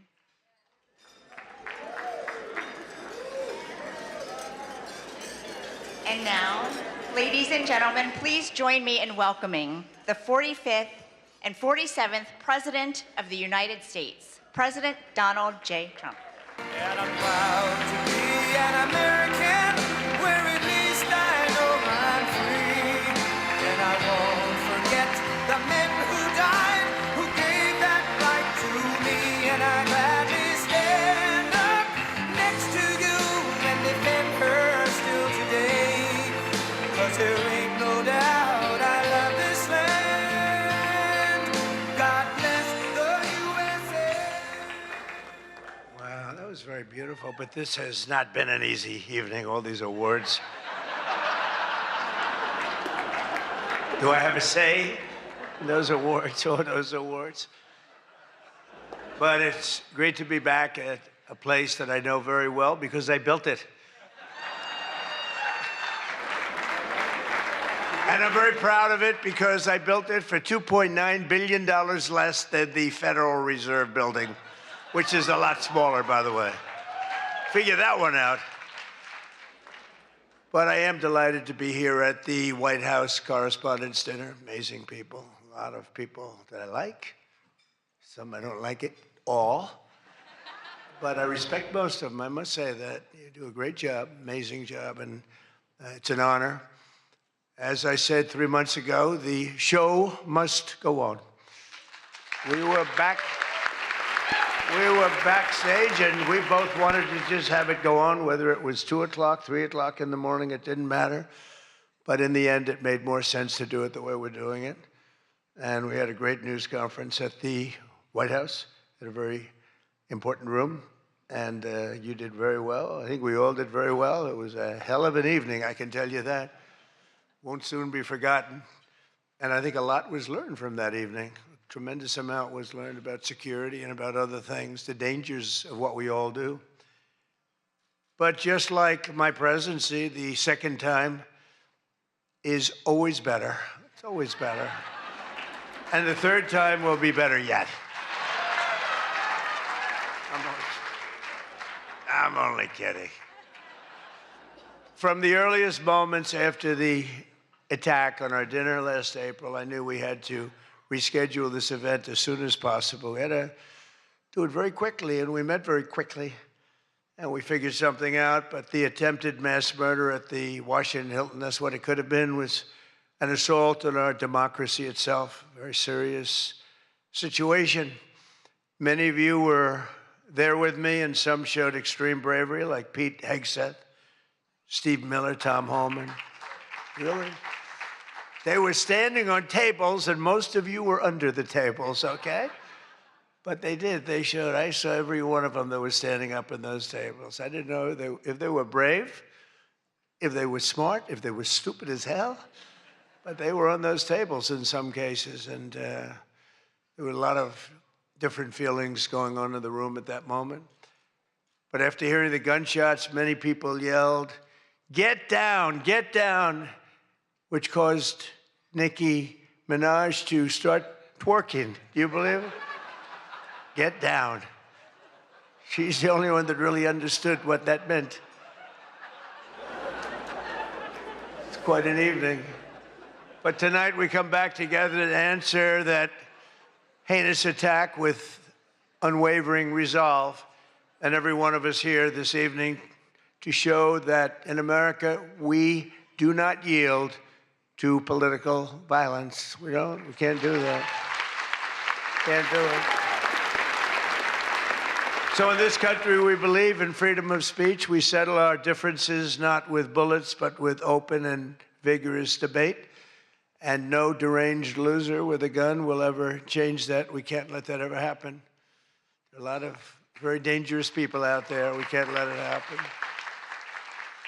I want to begin by expressing our gratitude to the incredible men and women who put their lives on the line every day to protect my family and myself, all presidents, and lots of others. That's the United States Secret Service, so I appreciate it very much. And Sean and the whole group, amazing job. Amazing job. In recent months, they've repeatedly responded to threats with speed and professionalism and extraordinary courage, and there is no better example of that than Officer Victor Gonzalez, who we just met. It was amazing. What he did was amazing.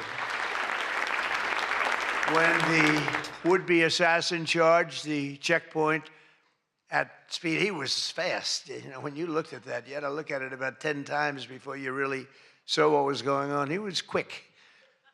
Nasty. The gun made him nasty, actually. But Officer Gonzalez engaged the attacker without hesitation and took a bullet to the chest after his ballistic vest, fortunately, was on, saved his life. And Victor did not even want to go to the hospital for a checkup. We insisted, really, we wanted him to do it. We insisted, but he didn't want to go. So to Officer Gonzalez, Secret Service, Metropolitan Police, law enforcement generally, and even all of the military surround us in the room tonight, we salute you and we thank you with all of our hearts. Thank you very much. Great job. Great job. Great job.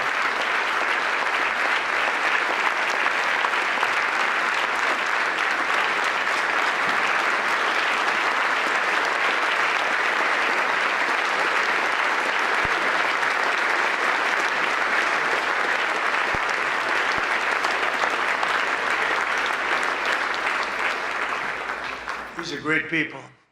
So this evening we're picking up right where we left off, so let's have a little bit of fun, you know. I said, what do we do here? Is this supposed to be fun? Am I supposed to be serious? Am I supposed to be a comedian? So I guess you said maybe a little bit of everything. I know one thing, I could never have done the speech that I had ready just a short while. Oh, that was going to be a doozy. I was so psyched. I was going to rip people. And I don't know, just something changed. It's really for the better, but I just wouldn't want to do that. But we'll do a little ripping if you don't mind. But it is true. I said, how do we handle this? It's going to be a different kind of an evening, and it is. And in many ways, it's a more beautiful evening, actually. Everyone's looking really good tonight, and I know it was not easy finding shoes to go along with your bulletproof vests, which many people didn't want to wear because they'd rather die than look 20 pounds heavier. You know that, right? We have that a lot. They put one on me. I said, are you sure I'm not wearing this? No, you look exactly 20. They say, sir, it's about 21 pounds. I said, not good. But I want to thank the outgoing president of the White House Correspondents' Dinner, Association. Now, she won't admit it, and she should not admit it, but we sort of became friendly.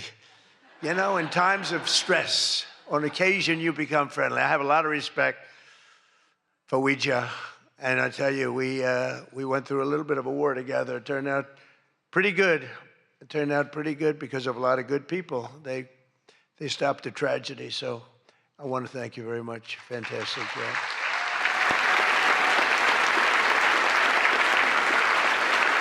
And Ouija worked extremely hard to ensure this dinner was rescheduled, and we want to just thank her family. I just met her parents, her children, her husband. What a perfect family. So it's really great. Thank you very much, all, for putting up with this, right? But let me also thank the incoming president of the Correspondents Association, Jackie Heinrich. She can be very tough as a reporter, I will tell you. She can be nasty. She looks so beautiful, but she can be so nasty. How could that happen? But she just got married to a very successful congressman, a very good congressman. I'd like to have a couple of more votes from it. That's okay. On occasion, he shows a little independence. We don't like that. But now he's a very professional guy, and he loves our country. But that's a big thing. I just see what takes place. We're talking about what takes place to be in the position that you're leaving and that Jackie's coming into. And it's a lot of work, a lot of friendships, a lot of talent. And so, Jackie, congratulations.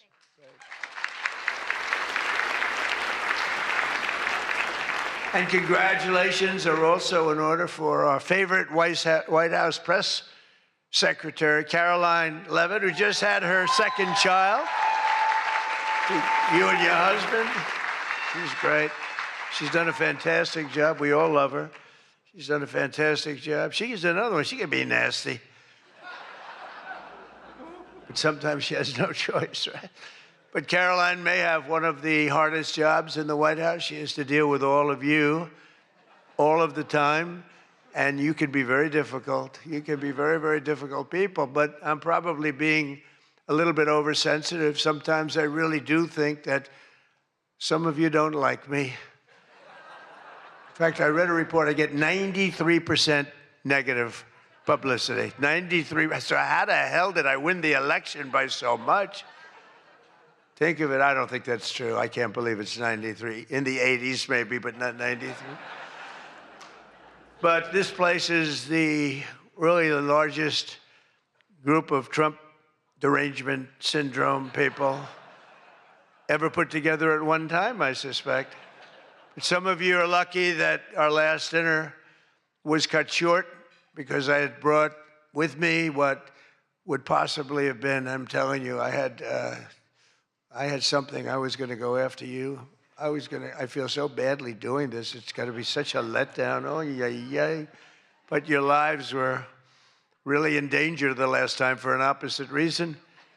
But on the plus side, your careers were saved, and we have we really do. We have a complete and total. You know, I love the words complete and total. They say, but it means almost the same thing. I said, it doesn't matter when you say it. It's called emphasis. It's called emphasis. But everyone is now really warming up. The new White House military center, drone port, highly protected ballroom. We have our ballroom. The windows are this thick. I said to the people, well, if a bullet hits, what happens? Nothing. Nothing. It bounces right off, sir. This is the greatest bulletproof glass. I said, AK-47, that's supposed to be a big one. I don't know so much about the guns. My sons know a lot. But I said, I know it's big.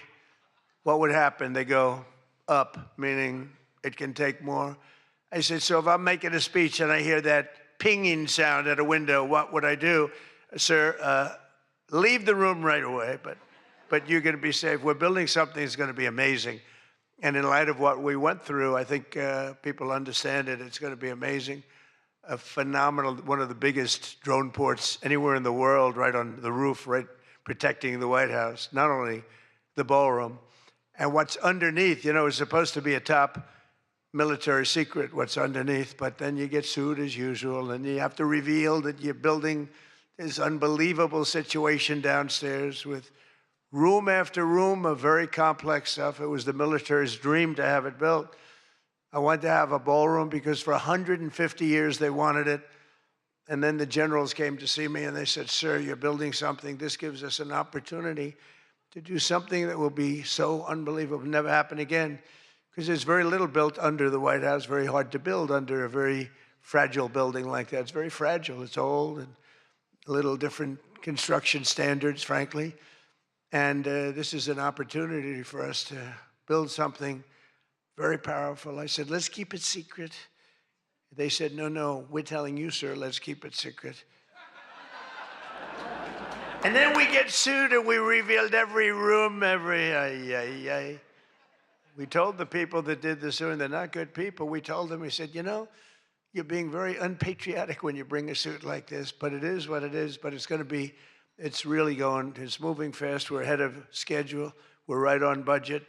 And it's going to be something like, I think, no country has. I just visited China. They have this magnificent room, the Great Room. They call it the Great Room. It's a great room, but what we have is going to blow. There won't be anything like it. It's going to be fantastic. And with all of the things that are going along with it for safety and security of future presidents. You know, I'm only going to be using it for about 6 months, assuming we finish it right on time. I get to use it. Somebody said, he's building it for himself. I'm building it for the future. I'm not building, I use it. Now, had I not gone down 6 or 7 stories, then in that case, I would have been able to get a couple of years out of it. But that was far more complex what we did downstairs than what we do upstairs. So we're very proud of it, though. It's going to be amazing. And I think I was just telling the whole group sitting at the table, we were talking about it. I said, I think, you know, it's White House Correspondents, so I don't see any reason why you wouldn't be able to use that. It's going to be very large and very beautiful and very safe, and that's what you need. So I was thrilled to see that after witnessing the attack, even Democrat Senator John Fetterman told his fellow Democrats to drop the Trump derangement syndrome and build the White House ballroom. But it's much more than that. It's something that you're going to use. I predict that you're going to end up using it, and a lot of people are going to end up using it. They're going to be as safe as you can possibly be. But despite everything that happened at the previous dinner and all of the dangers involved, I'm told that this is still the hottest ticket in town. This ticket to get in tonight, because it's a smaller room, it's a beautiful room, it's a luxury room. See those beautiful chandeliers? I can tell you everything about them if you'd like to know. See that beautiful Capitol above? See the beautiful Capitol? See everything, the brass. Those chandeliers are great. I'm looking at them, I'm saying, I wonder if I could, you know, I sold this building, and they're doing a nice job, but they're nice people. But I'll tell you, I'm looking at them, I'm saying, I wonder if I could walk out with those chandeliers, because you can't buy them. They're very special. I won't tell you the fact. I won't mention that they're Czech crystal, because I'd like to say everything's made here, but they are Czech crystal. And they are beautiful. And the Waldorf people are doing a really nice job. We're proud of them, actually, because, you know, when I left town, I was a little angry. I was a little bit angry. I was offered a nice price. I said, I'm getting out of that place. And then I said, let's make a comeback. And but I was very proud of this building. This building was hot. Remember the lobby floor? 82,000 feet. For those in the real estate business, 82,000 feet. That's a major floor. That thing was packed every single night. It was packed, mostly Republicans, I would say, but it was packed every single night. It almost brings back memories. But I left town, and I have just had nothing but good experience. And this might be the best experience of all, having all of these incredible people in this room. It's a great feeling, frankly. It's a great feeling. But tonight's event, thank you. But tonight's event is even crazier than the last time. In fact, it's so successful that I've been informed by CBS News' David Ellison, who's going to do a fantastic job. He's the owner. He's the owner. He bought it, spent a lot of money, and he's going to make, I think, fantastic changes and keep some of the great stuff going. But that next year they're going to call it the Trump White House Correspondents Center. He told me that, and I like that very much. We're going to change the name of it, okay?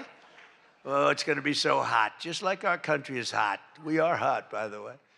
But to be honest, it's just about the only way that they're going to ever get me back here. You're going to have to change the name of the dinner. But how's that one going? Not too good. I hope that everyone finally got to enjoy their entire very delicious beef tenderloins, very special beef. And I want you all to know that Bobby Kennedy, who's right here, personally ran over the cow in his car. And he cut it up and he brought it here for you to eat tonight. So it's very fresh. And Bobby also suggested an appetizer featuring his favorite cut of male raccoon roadkill. But we drew the line at that, Cheryl. We said, no, we're not going to do that.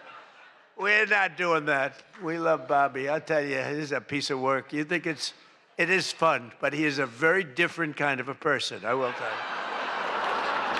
But he has what it takes, and he's smart, and he loves the country, and he wants people to be made to feel good. You agree with that, Bobby? He wants people to feel good. And he's doing a fantastic job. Thank you, Bobby. Thank you. We can joke all we want, but thank you. A lot's happened since the last time we were all together. Last month, we hosted one of the most incredible sporting events in world history at the White House, the UFC Freedom 250 fight. The UFC fight, when I announced that we're going to build a boxing ring right outside of the front door of the White House, that took a lot of heat. But it turned out that was, they say, about the most viewed fight in history. It was beautiful. So many things happened. It was supposed to rain. We were going to do it the week before, and the weather was beautiful. And the weather came, and it went, and now we came up to Wednesdays. They said, sir, this was on a Sunday night, replacing 60 Minutes, which is nice and unusual, because usually it's Saturday night. And they said, sir, this was from Wednesday on. Tell me about weather, right? Sure, it's going to rain. I think you're going to have to. It's going to be one of the worst storms that we've seen in a long time. It's coming up the coast. It's going to hit you on Sunday night. It's going to be a disaster. I'm saying, can you believe? And you saw the ring we built, Dana White, the great Dana White, and everything. We had the best fighters in the world. Turned out we had the best fights that most people have ever seen, including me. It was just a miracle. But what happened is we're waiting for this rain to come all day long, and it's coming, and it's horrible. And it's 8 o'clock, and we say, I think it hasn't rained yet. I said, maybe we should postpone it an hour. Maybe we should make it the next day. We didn't know what to do. And finally, we just said, let's just have it. And it never rained. It was perfect. In fact, the week before, it was 92 degrees. It was nice, but this was like 72 degrees. And the rain was coming, and it came right over the White House, and it was like, thank you very much. It went like this. And other areas were drenched a few miles away. We didn't have a drop of rain. And it was absolutely one of the most incredible things anybody's ever seen. People said it's one of the most incredible nights of their lives. So just remember, before I came along, if you wanted to see someone lose consciousness on the south lawn of the White House, all you had to do is ask Joe Biden a question. Remember that. Oh, you think I'm kidding. But the big fight was such an amazing success that tonight I'm pleased to announce that we're going to host an even bigger one right in front of the White House. Every Friday night, every Saturday night, we're going to have fights in front of the White House. But we do have something coming and I'm only kidding. You know, the one thing about the press that I learned, don't be sarcastic. Because I'm a very sarcastic person, and I get sarcastic, and most people know that, but you have some bad people that will write it exactly like I say it. And I said I was only kidding. But we are going to have Indy 500. Roger Penske's coming in mid-August, and they're going to have it all throughout Washington, the greatest cars, the greatest drivers in the world. And that's going to be something. Already they have over 350,000 people signed up, going down Pennsylvania Avenue, around the Capitol. And Roger, who's incredible, he won the Indianapolis 500 20 times. Think of it. Germany, Japan, all these countries, they spend billions and billions of dollars trying to win the Indy 500.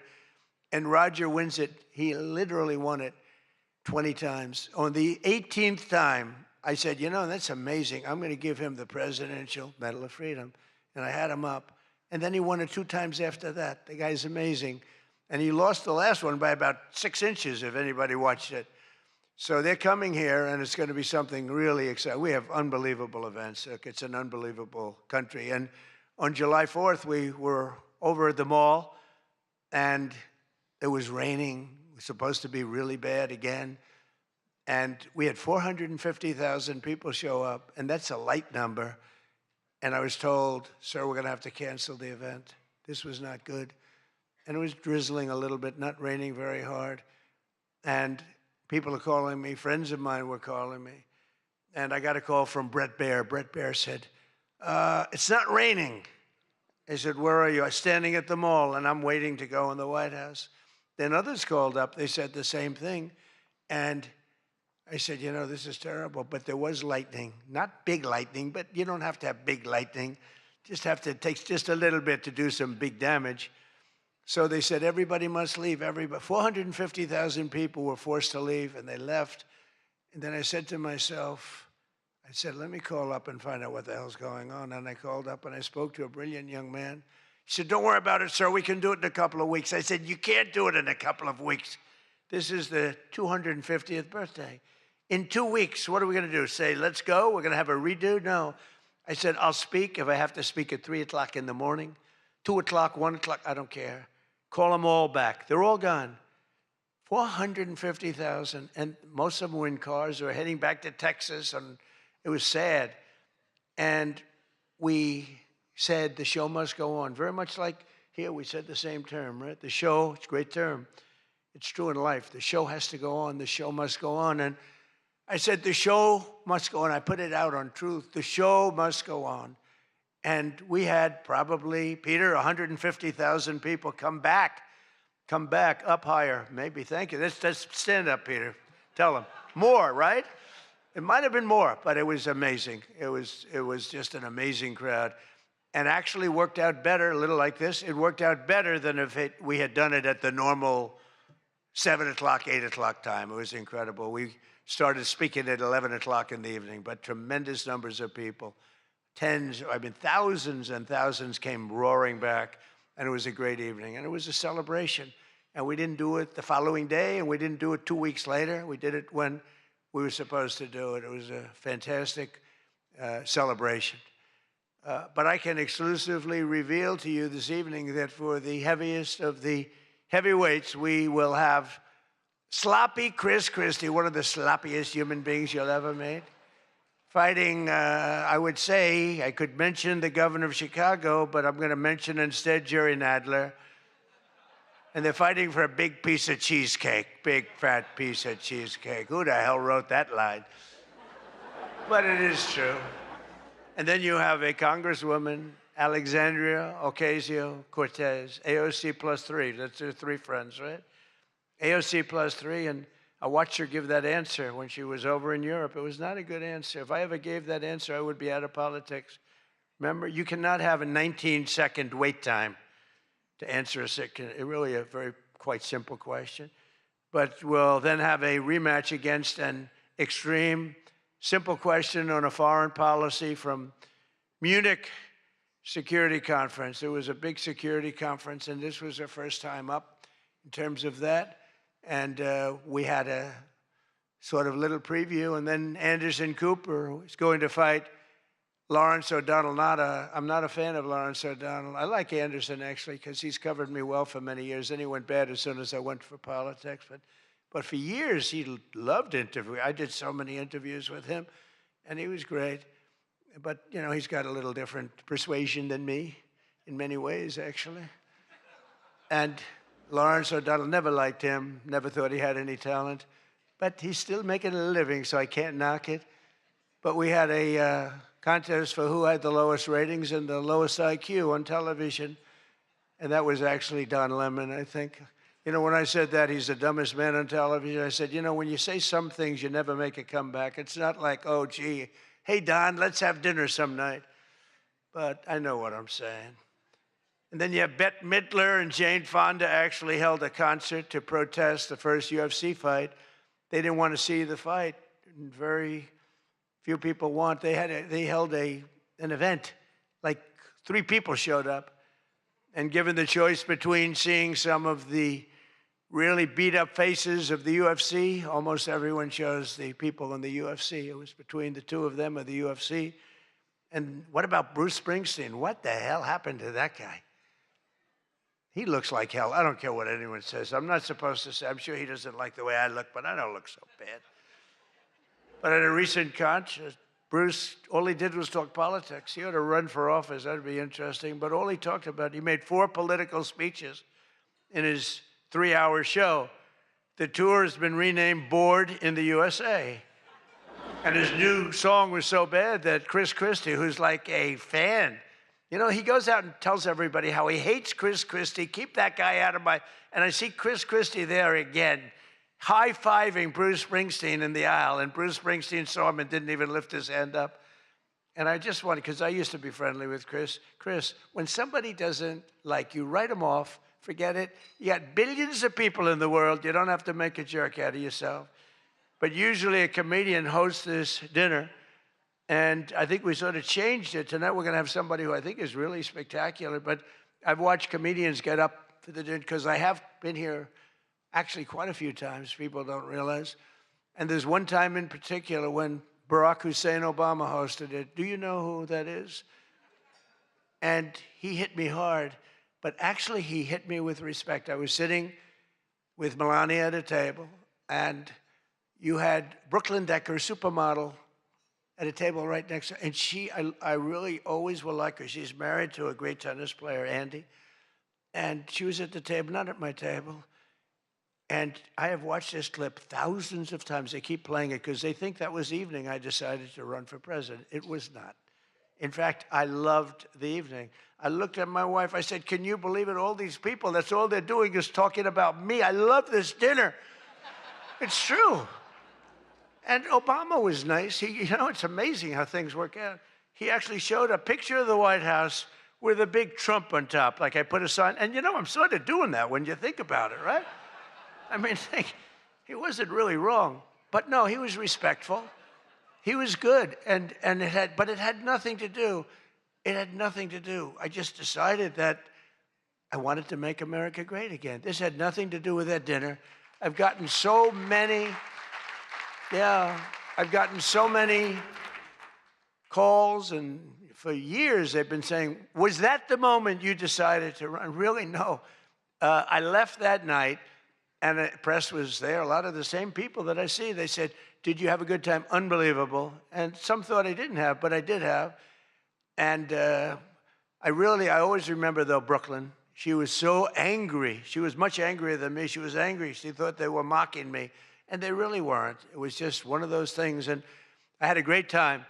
But I left, and I thought, I was there 3 or 4 times before that. But I sort of thought, wow, that dinner is really something special. And then I ran. I got elected. I thought the press treated me very, very unfairly. And I don't know. I think I made the right decision because you hate to go where maybe you're not wanted, but they did want me. They wanted me for ratings, and they wanted me for other reasons, but not for love. And I said, you know, I'm not going to go. First time that ever happened, I think. Was that the first time? Just about. Presidents always came. And I didn't go for 4 years because I got treated terribly by the press. In my opinion, unfairly. I know unfairly because I know the facts, but I got treated unfairly. I didn't go. And this year, I was called by your president and your chairman and all of the people, and they said, we'd like to do it. And I said, you know what? With time goes by, time passes, and you sort of look at life a little bit differently. I said, let's do it. And I didn't know it was going to turn out the way it did. It turned out to be the biggest event in the history of your day. That was by far the biggest, right? For all the wrong reasons. But as I said before, a lot was learned from that evening. So much having to do with so many different things, including security.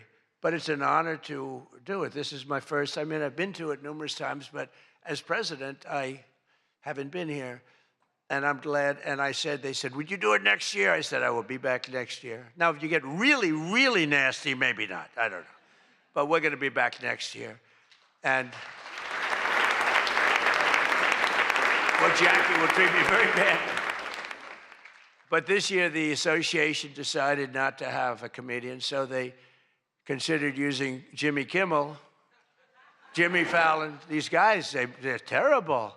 They're terrible. Stephen Colbert. These are people without talent. They get a lot. They have talent. You know who has talent? Their agent, getting them the money they get. They have no talent. But they are not comedians. They're not funny people. They're angry people. They're sick people. But the association really put on a big show, and they have somebody very special. I look forward to seeing him. And so they thought about going with a professional clown for entertainment, but Adam Shifty Schiff was not available. You know, he's known, I called him, I hate some people, you know, I shouldn't say this, I'm not supposed to hate, I'm supposed to love everybody, but he's a terrible person, he's a liar. And I called him Watermelon Head because he has the largest head I've ever seen with the smallest neck, pencil neck. How does that big, fat, ugly head stand on a little pencil neck? And then I'm told that even Rosie O'Donnell reached out from Ireland. She really wanted to be here in order to honor me. She loves me very much, and she was desperate to come back to the United States and pay her respect to Donald J. Trump. But that didn't work out, unfortunately, because nobody wanted her to come back. But she's one of the greatest sufferers of Trump derangement syndrome. She's a sick young woman, sick older woman, I guess now I have to say.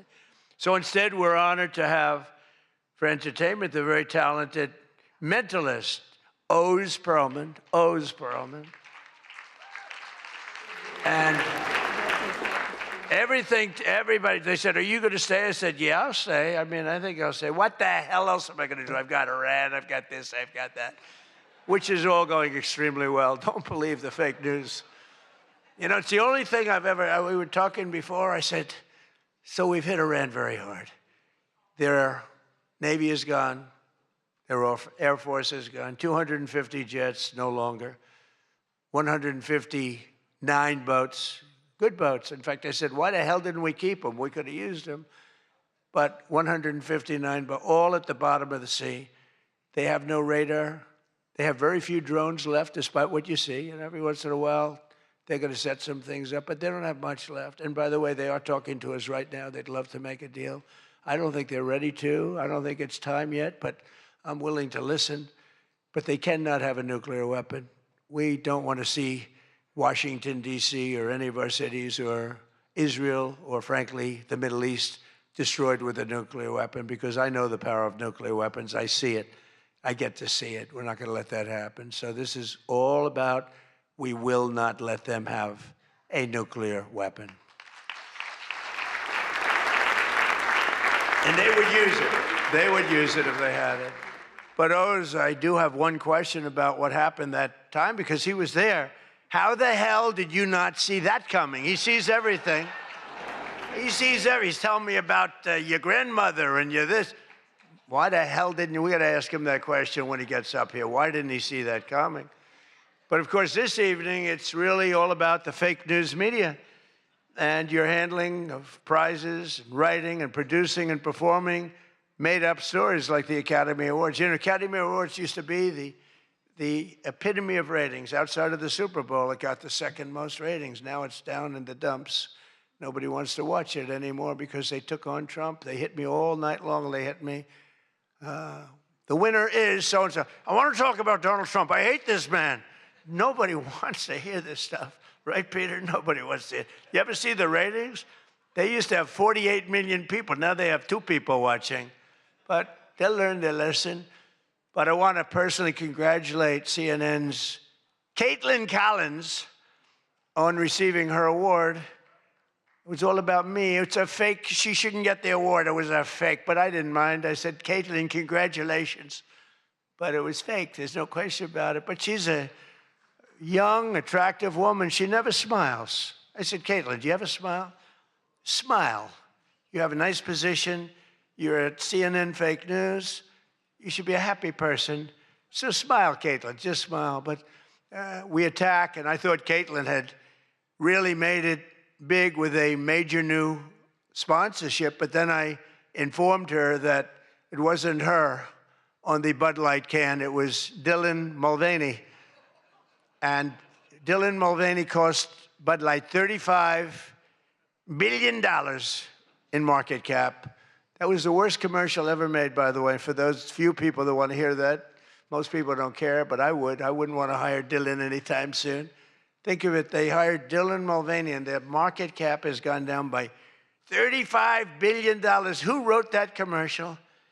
And then you have writer Josh Dorsey. He also received, he's been killing me for years. No, he's been, and yet tonight he shakes my hand, he hugs me, everything nice.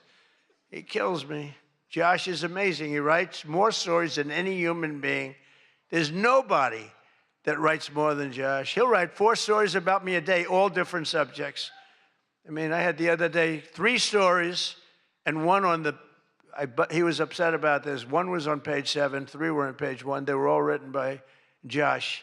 But he's hit the big time, and he's a workhorse, and yet he's almost unhirable. You know, you hired, he's just one of these guys. Wall Street Journal's lucky to have him, but you really, it's unbelievable. He's almost unhirable. CNN is also here, and I'm very disappointed they didn't bring Fake Tapper because he's had a rough couple of years, Fake has. You know, he calls me up every once in a while. If I pick it up, you know, I pick up my phone. I used to go to this young lady. I'd say, any calls from the press? No, sir. I said, oh, now I'm the president of the United States, right? I'd say to Stephen Chung, is Stephen here someplace? Where's Stephen? He's one of the toughest human beings I've ever met. Don't ever wrestle Stephen, you'll be in big trouble. But I say, Stephen, let me ask you, did the press call? No, sir. You know, when I was a developer, I'd get a call every half an hour. For whatever reason, I always got disproportionate press. So I said, Stephen, nobody called? No, sir. 2 hours later, I say, hi, Steve, how are we doing? Everything good? Anybody call? No, sir, no press calls. I said, I'm president. Nope, they never call. So this went on for about a week. I'd say, Caroline, did the press call? No, sir, no calls. I said, nothing. It's over a week. I haven't received a call. So I said, you know what I'll do? I'm going to give the press my phone number. That was the stupidest thing I ever did. I'm getting a call every 3.7 minutes. Stephen, I don't know where the hell you've been, but the press calls, I'm getting calls, ring, ring. I was with somebody today. They said, I've never heard a phone ring as much as it's fresh. Now, I look at the thing and usually just delete, delete, delete. Every once in a while, it'll be one of the people in this room that I like, and I'll pick it up.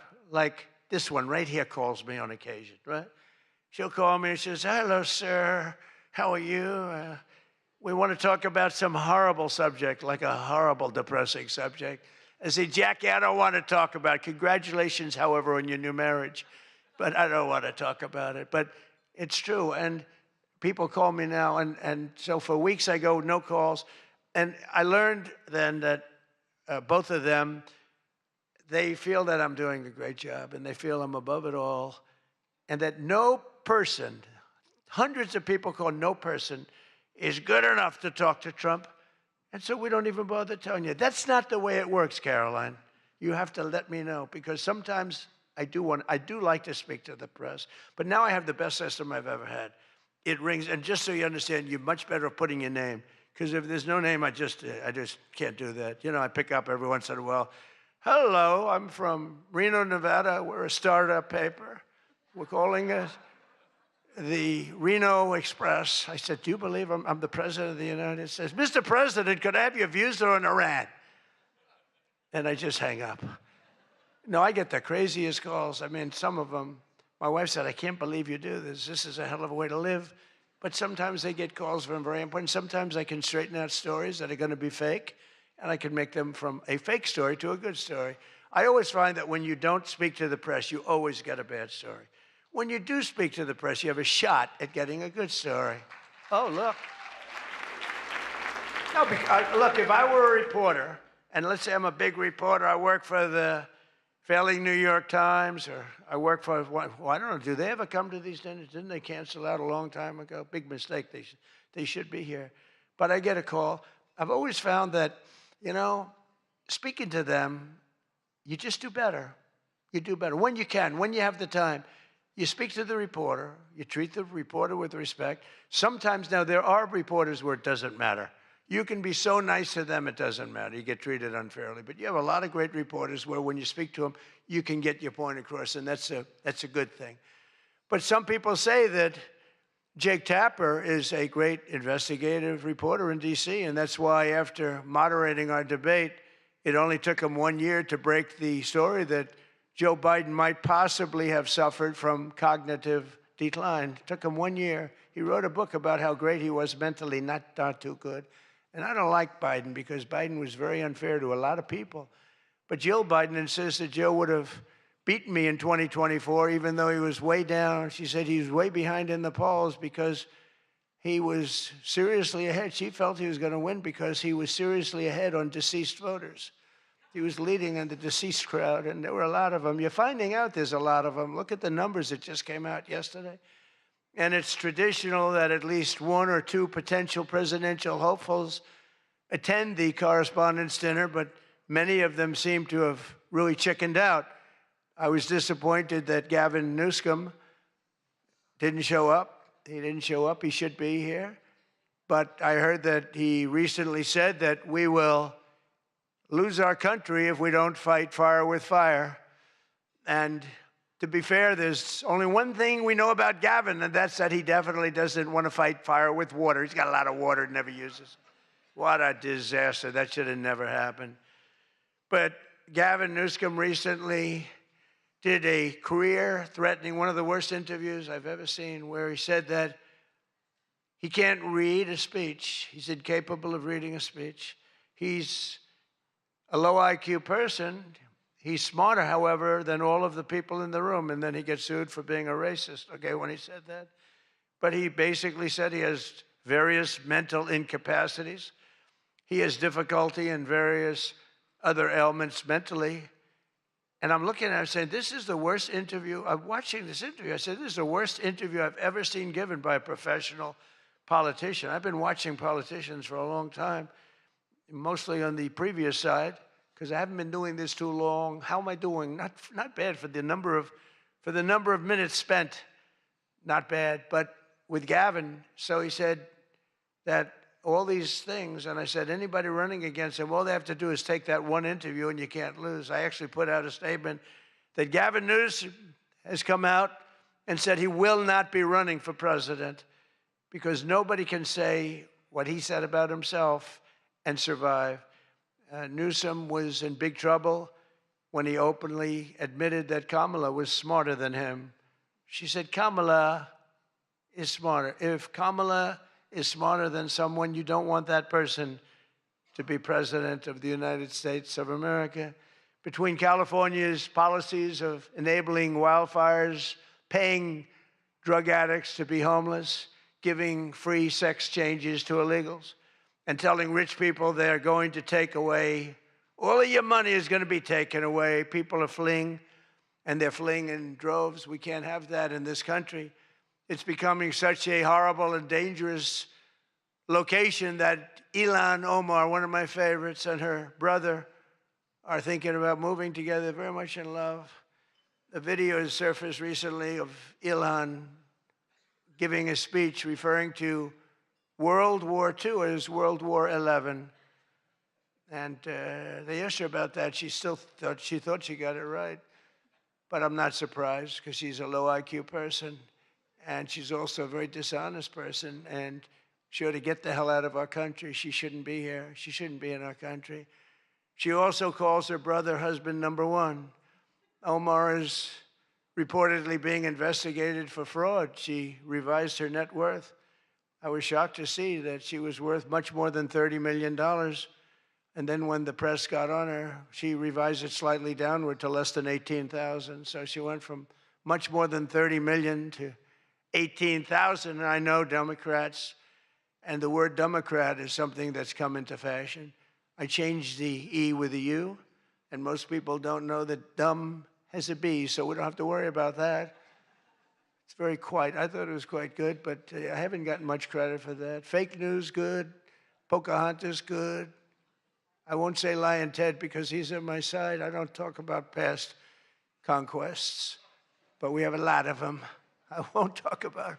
They got a whole table full of Republicans there. They're saying, no, don't mention my frickin' name, will you please? But we've had a lot of good names. But the Democrats are there to destroy wealth, and honestly, they've gone absolutely crazy. Gavin Newsom's not only a man who really wants to run for president. He's doing a bad job running a state. You can't have somebody like a J.B. Pritzker, who I understand is not present, sadly, but you know, some people say, never use the fat word. And I don't. I would never call anybody fat. I have my own problems, you know? It's not like I'm perfect.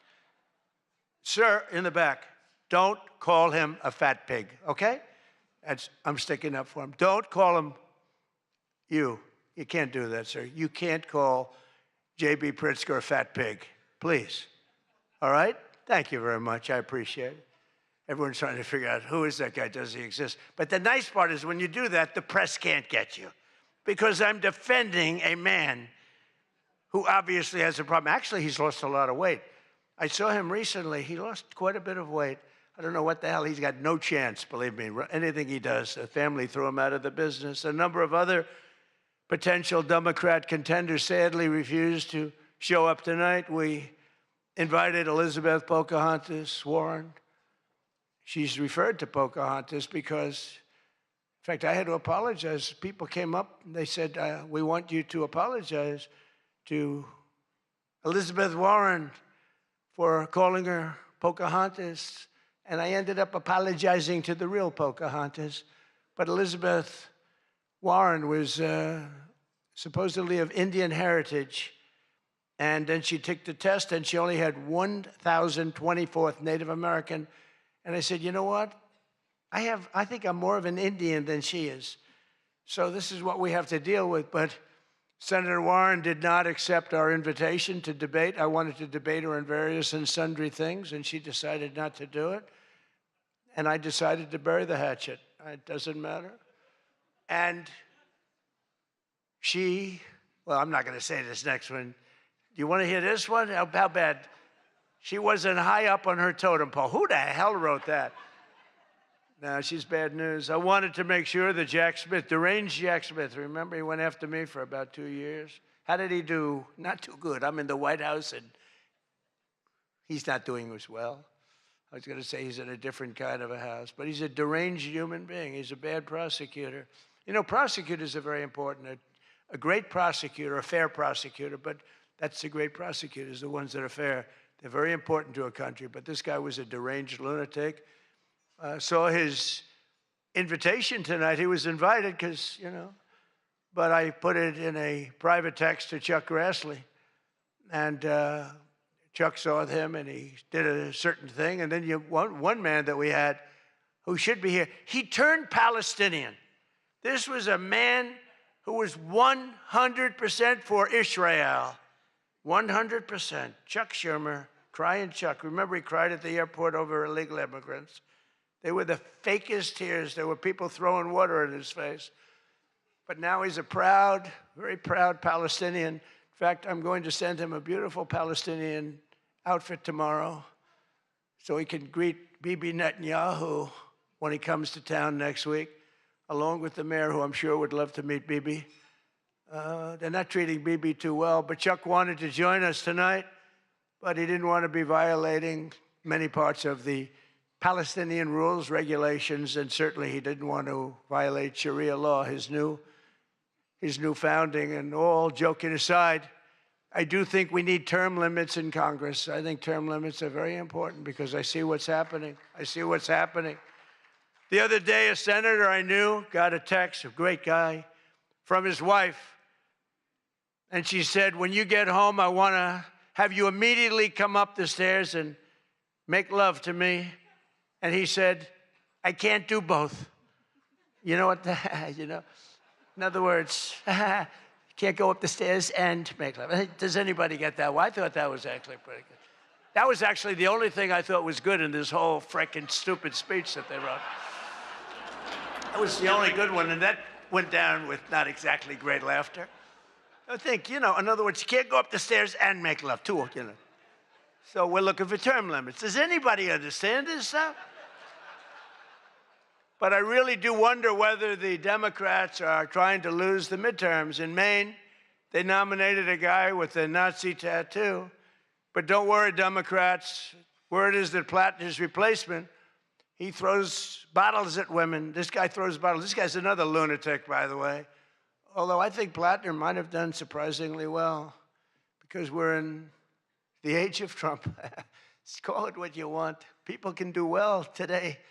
Plattner, I don't know. But, you know, people don't have the guts to stick it out, but it looked like he was guilty of a lot of stuff. He certainly didn't defend himself very well. In Texas, the Democrats are running a candidate named James Telefrico, who hates guns, hates oil, hates sex, hates women, and who said he is, quote, a Christian who hates Christianity.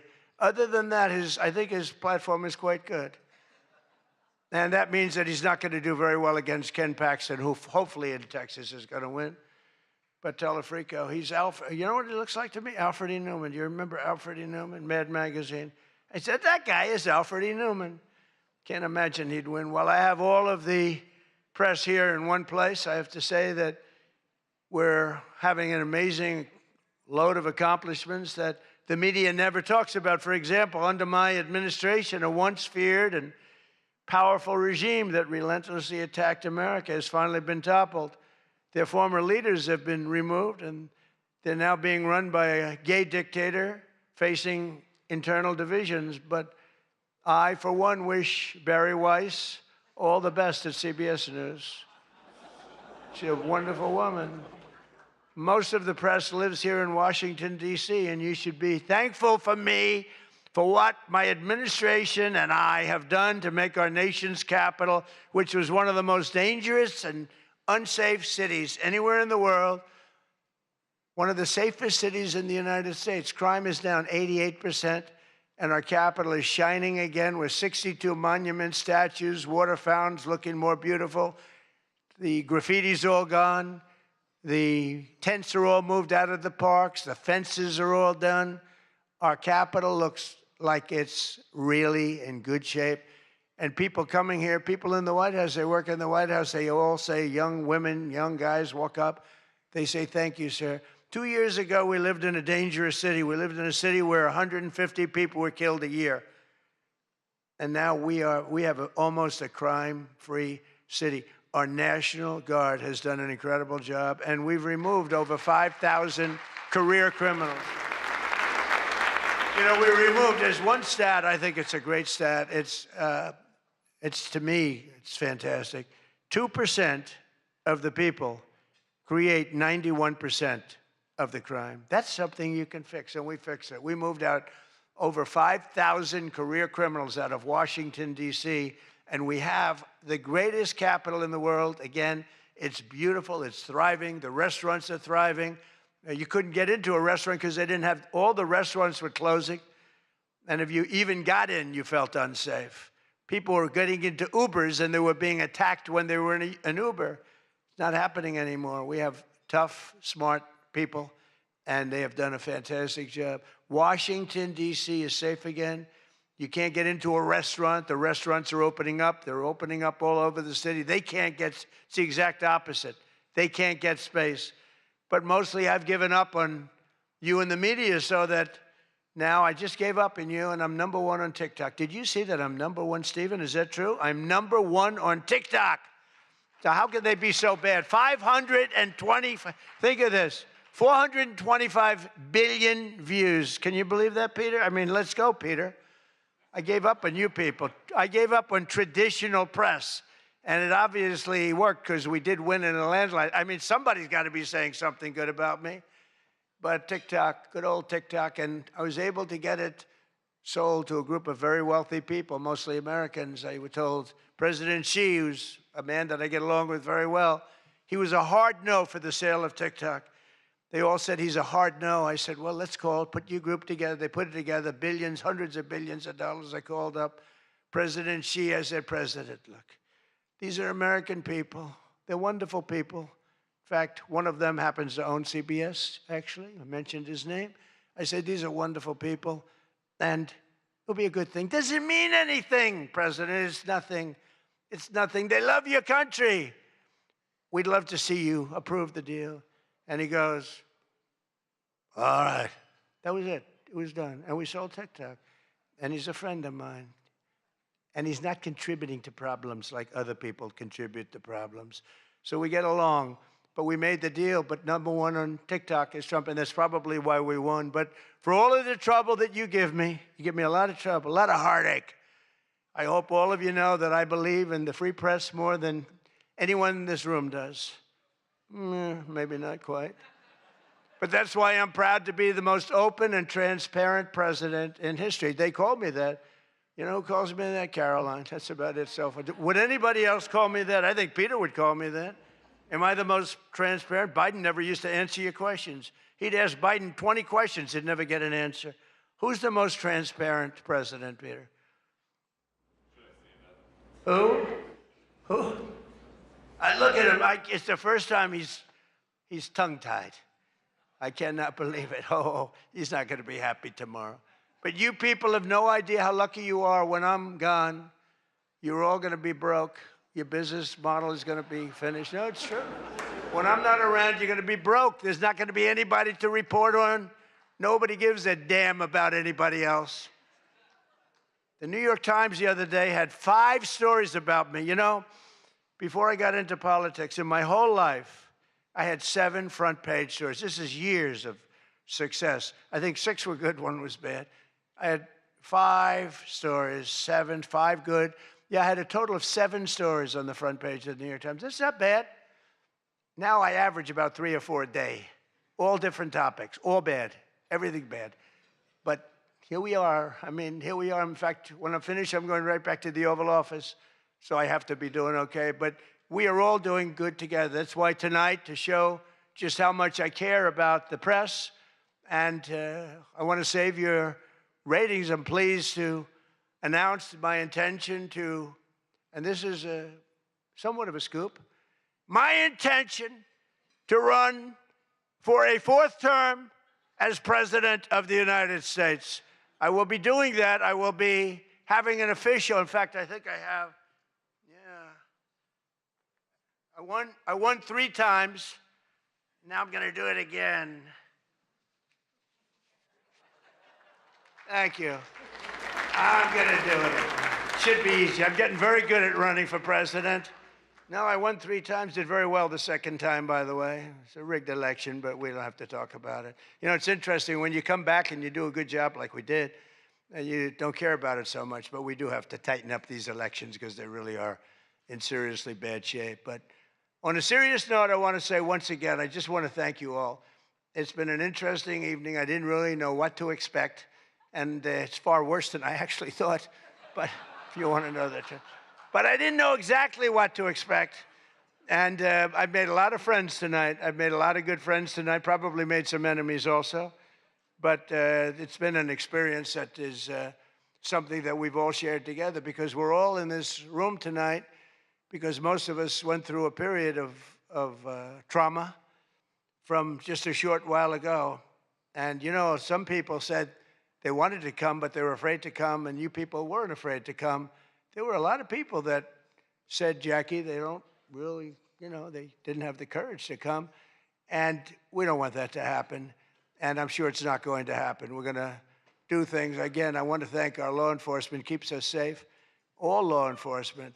We have the greatest people on earth. You know, we had, 2 years ago, we had the worst record of recruitment in, as an example, the military, Army, Navy, Air Force, Marines, the Coast Guard, Space Force. I love Space Force. Look at all that shooting we're able to do from space. That was my baby. But all of the branches of, you couldn't get people to join. This was 2 years ago. And last week, you probably saw, some of you wrote the story, we have the single best recruiting of people into our armed forces than we have ever had in the history of our country. They are brimming over with great people. And that's a big statement. And that also goes for the police departments, where they were having a tremendous problem recruiting. You can't get into a police department now. If you're looking for a job, it's very tough. And that also includes our great fire departments, because people forget about them. They're unbelievable, the job they do. So I just want to thank you. Look, we're on the cusp of something big, and I call it, and this, I'm being very serious when I say this, that this is the golden age of America. We have $19.2 trillion being spent in our country. A record was China. I think it was 10 years ago, $3 trillion. Trillion is a lot. 4 years, they went less than $1 trillion under Biden, and we have $19.2 trillion, and this is a period of actually 13 months, not even current, because we're here a little bit longer than that, but that was as of reporting dates. $19.2 trillion is being spent. Factories are coming. Toyota just announced they're going to be building the biggest car plant in the world. They're leaving Mexico. They're coming here. Tariffs did that. Tariffs did that. And maybe November 5th did that too, the election. But our country is doing things that nobody's ever seen before. And it is true. We were, and you've heard me say this, we were a dead country 2 years ago. Other leaders would see me and they'd say it's a miracle. President Xi told me that a few weeks ago in China, and he's coming here on September, I think, 24th, coming in September, the end of September, going to be exciting. But he said the same thing. The King of Saudi Arabia said it. Everyone said almost the same words. We thought you were a dead country. We never thought you had a chance. You were never going to make it back. And in a period of 1 year, you made it the hottest country anywhere in the world. We all did that together. It's not me. We all did it together. And we do. We have the hottest country anywhere in the world, and we're going to keep it going. And I just want to say, it is the room. I have tremendous respect for the people in this room. Sometimes I don't feel you treat me fair, or maybe you do. I don't know. I don't feel that, but sometimes you treat me very fairly. And I have a lot of respect for your profession. Your profession's amazing. And I just want to thank you for having me, and it's been fun, and I've met a lot of great people. And, you know, I used an expression, and I've used it right from the beginning. I did this for one reason, to make America great again, and that's what's happening right before your very eyes. We have made America great again. It's going to get a lot greater. So thank you all very much. It's an honor to be with you. Thank you. Thank you very much.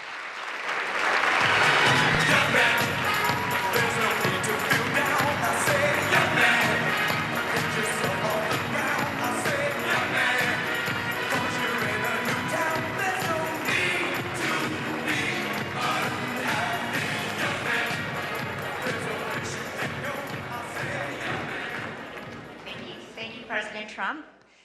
People asked me for several months, how long is he going to speak? And I said, you're White House correspondents.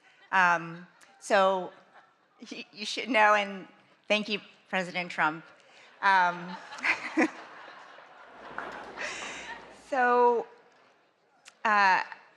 This night is all about the First Amendment.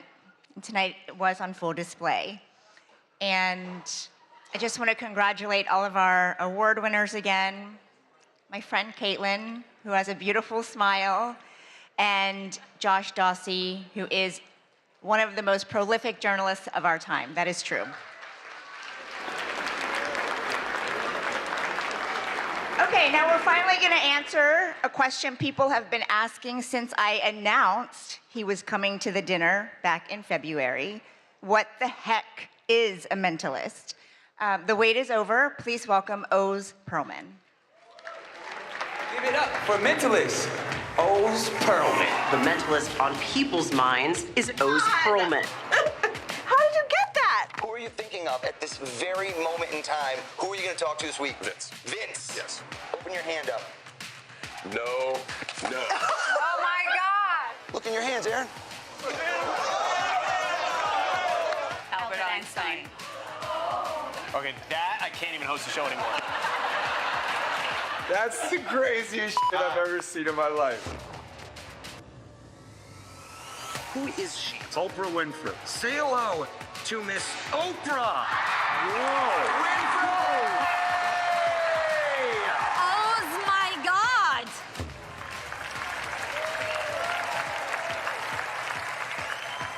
Oz, what is the stock I'm thinking? Disney is about to roll That's out ridiculous. a streaming service. No. Wow. Wow. If there's something freaky in here, I'm getting the heck out of here. There better be. I'm out. How the fuck are you doing that? You're at the top of your game, dude. Barack Obama's who just thought of. Get the fuck out of here. How is that possible? Mind blown again. I know we're on TV, but this is crazy. I'm done. I'm done. That is nuts! Oh my God. Oz, you're amazing. Oh my God!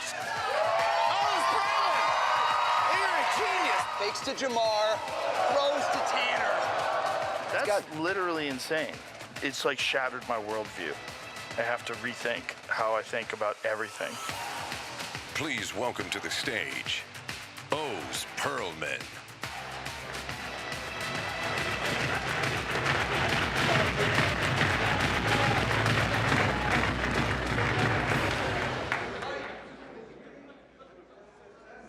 There we go. Folks, what an honor to be here among such distinguished guests, cabinet members, the president.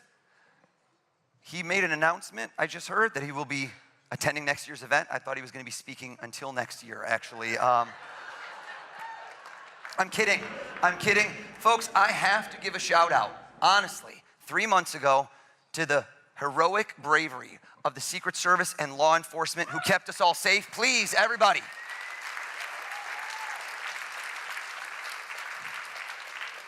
I felt truly blessed that day to go home and be able to kiss all my kids, and yet cursed that every single day since, everybody I meet, including now the President of the United States, goes, if you're such a good mentalist, why didn't you see that coming? Everyone in here, your words that you broadcast and speak influence minds all around the globe. So all of you, hold up your left hand and picture a globe in your left hand. Good, good. So that's gonna be your other left hand. That guy is wasted right now. Secret Service, code yellow, cut him. No, I'm kidding. That was not. I just saved your life. Everyone, imagine at this moment, you spin that globe and you stop anywhere random. Bam, go for it. Follow me with the mic, follow me with the mic. Let's go over to somebody. Let's go to this gentleman whose body language is saying so desperately, not me, not me. Everyone thinks it's fake. I watch this on TV. I think it's fake. Sir, have we ever, right over here, have we ever spoken a word in our life? Red bow tie, aggressive play. No. Okay. What is your name? Steve. Steve, hold up. They love you, Steve. Steve, did you just spin a globe and go to a random place? Yes. Hear me out, folks. In a few months, Steve will forget the random place because there's no meaning. But no, listen to me. And then a year from now, you'll say, who was the guy we saw last year? I cannot have you forgetting me by next year. I'm gonna be the show you talk about for years to come. So everyone, I don't want a random place. Everybody, give it another spin. Follow me. Everyone give it another spin. I want eyes to light up. I want butterflies in your stomach. Everybody stop on one spot. And I wanna see a big smile. I wanna see excitement in your eyes. That guy just winked at me. I don't know why. Follow me with the mic. Right over here, this gentleman with a perfect head of hair. They're gonna hold the mic, they're gonna help you out. Tell us your first name. First name is David. David, stand up, please. Give him a hand for helping me out. Give him a hand.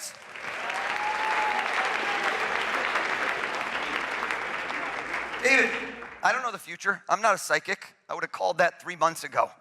I read people. Hold up your hand. Try not to react. South America, North America. Look down again. #1 place in the world you'd love to go. Look at it again. But this man dreams big, but you haven't been there. Look at that place one more time. Look at me. Yeah, that's the smile I wanted to see. Asia, Africa, Antarctica, too cold for you. Turn your back so I can't see you and you can't see me. Close your eyes for me, David. Close your eyes.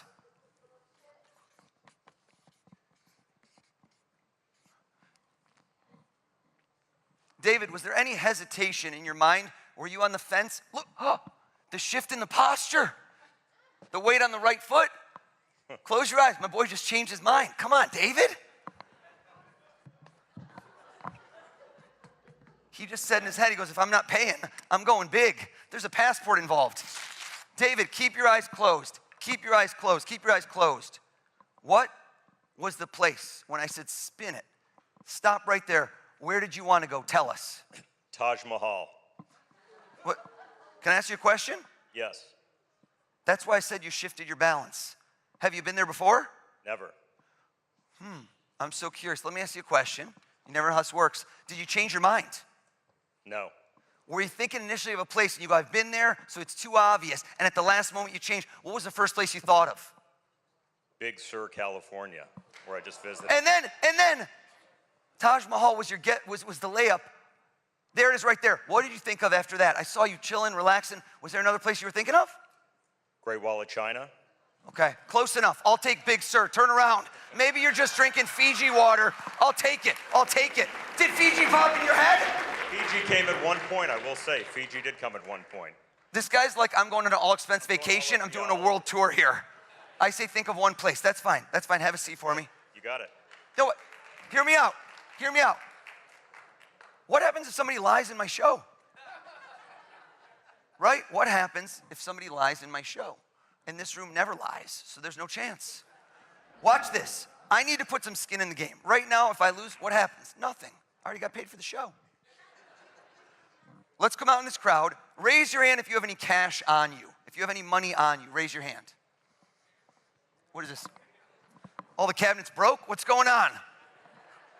Where's that super PAC money? Follow me. I'm going, you know what? I see the name tag. I don't have to read minds. Acting Attorney General. Let's go over to this gentleman. Introduce yourself, please. Pardon me? Tell us your first name. You don't know my name?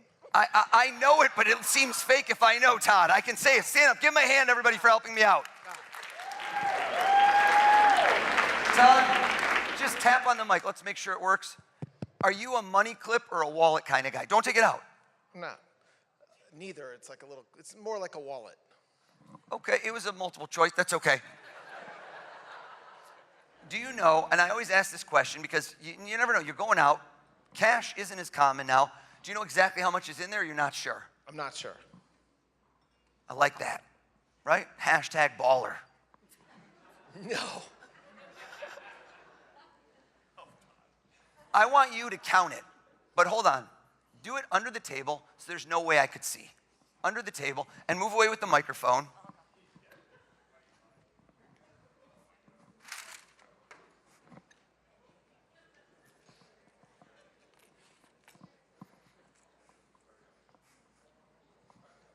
I picked the right guy.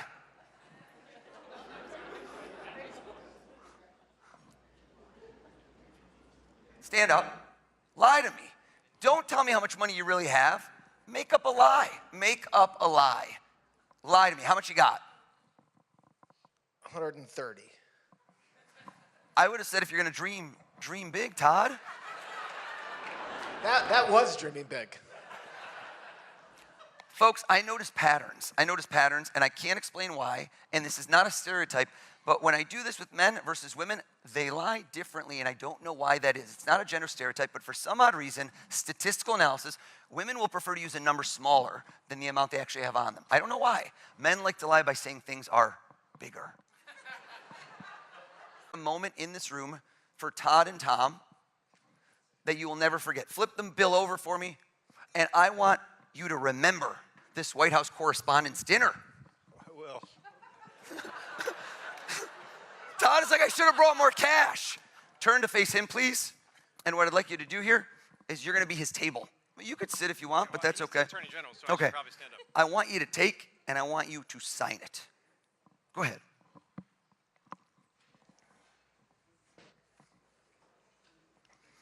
And then hold it up so everyone can see the federal offense you have just committed. He just clearly lost the Senate confirmation hearings on camera. I'm teasing you, Todd. Todd, did you sign that bill? I did. I don't know why you're smiling over here, Tom. You're an accessory to the crime, sir. Okay. This is the acting attorney general. I want you to take that bad boy, fold it in half, please. Fold it again, and I want you to recount the moments that just happened under oath in court. Did you touch that bill, Todd? Yes. Did Tom touch the bill? Yes. Did anyone else ever touch that bill, sir? I'm sure someone else did, but not tonight. Okay, well, statute of limitations. I want to make sure nobody ever wants to touch it in the future. Fold it in half. Fold it again. Sit on it.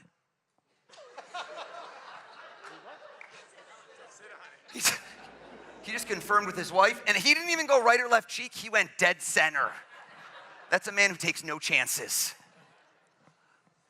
I'm going to ask every one of you in this room a question. Here's what I'd like you all to do right now for me. journalists, accomplished people who like to get to the bottom of things. I want everyone to take a deep breath in, and I want everyone to give me a nice strong exhale out. And I want you to close your eyes and visualize that sitting across from you. I have this question I love to ask you. I say, if you could interview, in this room I call it interview, sometimes I say have dinner, break bread, ask questions. If you could interview somebody famous, but let's make it hypothetical, dead or alive, past or present, anyone that's ever lived, it's a fascinating question. And I want you to visualize, that's the key, is not just see it in your mind, but see that person sitting across from you. Open your eyes, nod your heads if you've already done it. Nod your head. Some of you are quick on the draw. Some of you are still relatively sober, given the fact it's, I think, 3 a.m. at this moment. I lost track of time. If you haven't yet done it, crunch time, everybody.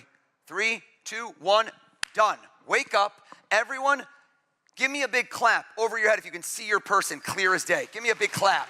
All right, follow me with the mics. We're going to go rapid fire here. Follow me with the mics. Follow me, follow me. Come on over. Give me another clap. I like the fact that this gentleman right over here, can we see him? We're going to point over. Looked at me, distinctly looked at me, clapped, nodded, then shook his head. I don't even know what that means. I saw you coming. You saw me coming? Yes, I did. And you're like, what do I do? How do I avoid him even though I'm sitting in the front row? Push my wife in front of. Push your wife. I love chivalry is not dead. Yes. What's your name? I'm Ed. Ed? Yes. Parents nailed it. You look like an Ed. I think that's perfect. Have we ever spoken a word in our life ever? We have not. Stand up for me, Ed. Now, if I go head to head, toe to toe with Ed, I don't think it's good enough. It's not good enough. The more people I can do this with, the more impossible it becomes. Give me some more claps. Follow me with the mic. Follow me with the camera. Follow me with the camera.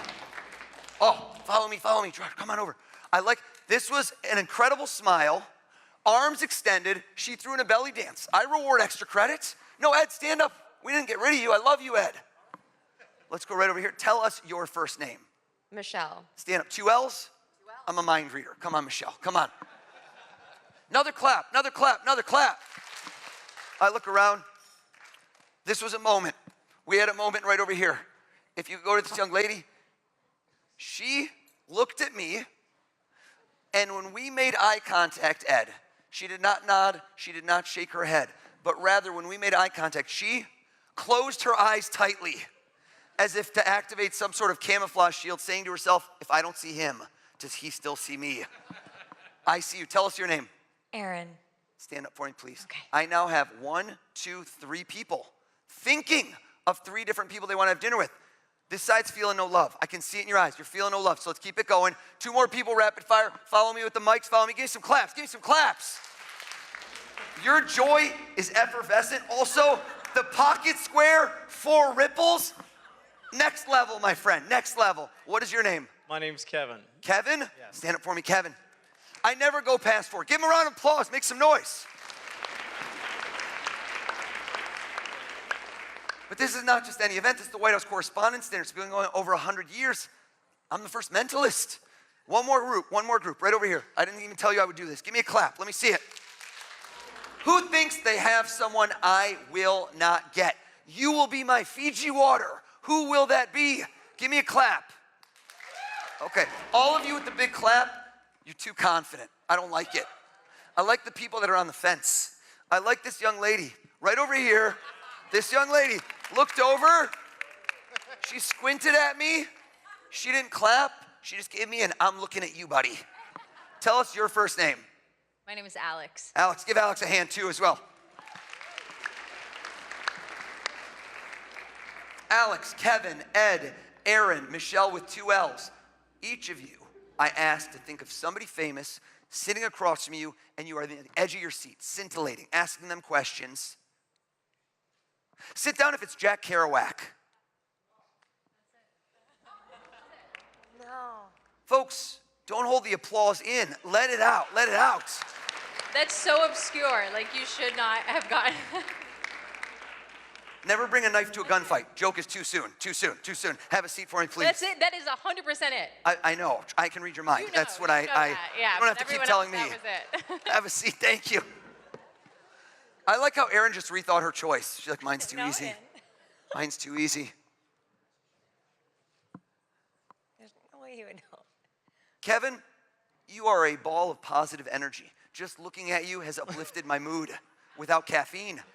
I can tell you for a 100% fact, I'm not even gonna hedge, not 99, not 100% live TV. Your person is alive and well, am I correct? You are correct. How did I know that? Your vitality, your energy. Versus if we could point the camera at Ed, Gerard, Ed is over here, that's that guy. Ed has dead guy vibes written all over him. Come on, man. I'm feeling pretty. Is it a dead guy, Ed? Vital. Is it a dead guy? It is a. Yeah. It is Classic Ed. That's hilarious. Yes. Yeah. Dead guy. Why are you on the fence? No, he's definitely a dead guy. You weren't sure if he was dead or alive? No, I'm saying I'm vital. I'm just saying he's dead. Oh yeah, it's nothing about you. You're gonna live to 120, baby. I'm talking about the person you're thinking of. Yeah. You know what? Arms behind the back. This guy's very proper. He's done a lot of World War II biographies. Sit down if it's Winston Churchill. You're right. Yeah. Folks, I'm getting 6% applause on things that deserve 120. Have a seat for me, Ed. Have a seat, Ed, have a seat. Bless you. I knew you'd sneeze right then. Aaron, playful hair adjustment, always a guy. It's always a guy. The hair adjustment twice, it's a guy. Am I right? It's a man. I could tell. It wasn't playful hair, but it was just an adjustment. Okay, there's no implications here. I like how Tom just told Todd, he's like, why didn't you bring more money, bro? Why didn't you bring more money? I did this last week. I filmed my Netflix special. And I did this, and the last person standing thought of a movie star. And when I got it right, he did not sit down. And the tension grew in the room, and I said, sir, did I get it? He goes, yeah. And I go, okay. And he goes, oh yeah? What movie am I thinking of? I'm like, buddy, there's no on-demand feature. It's always, I wonder what movie she's thinking of his, but I'm gonna go with it. Do you know what question you're gonna ask him right off the jump, or is it more just a flowing conversation? What's flowing, your style? just flowing. Flowing, I love that, I love that. And you were debating, and I was thinking like, oh, I think he's passed away, am I correct? Correct. It seems somber. Yeah, But it not was- summer, but passed away. Okay. I don't know which movie. Tell us all, who are you sitting down to dinner with? Who's across from you during this scintillating interview? Jerry Garcia. Are you wrong? Don't ever doubt me again. Don't you ever doubt. You scared me.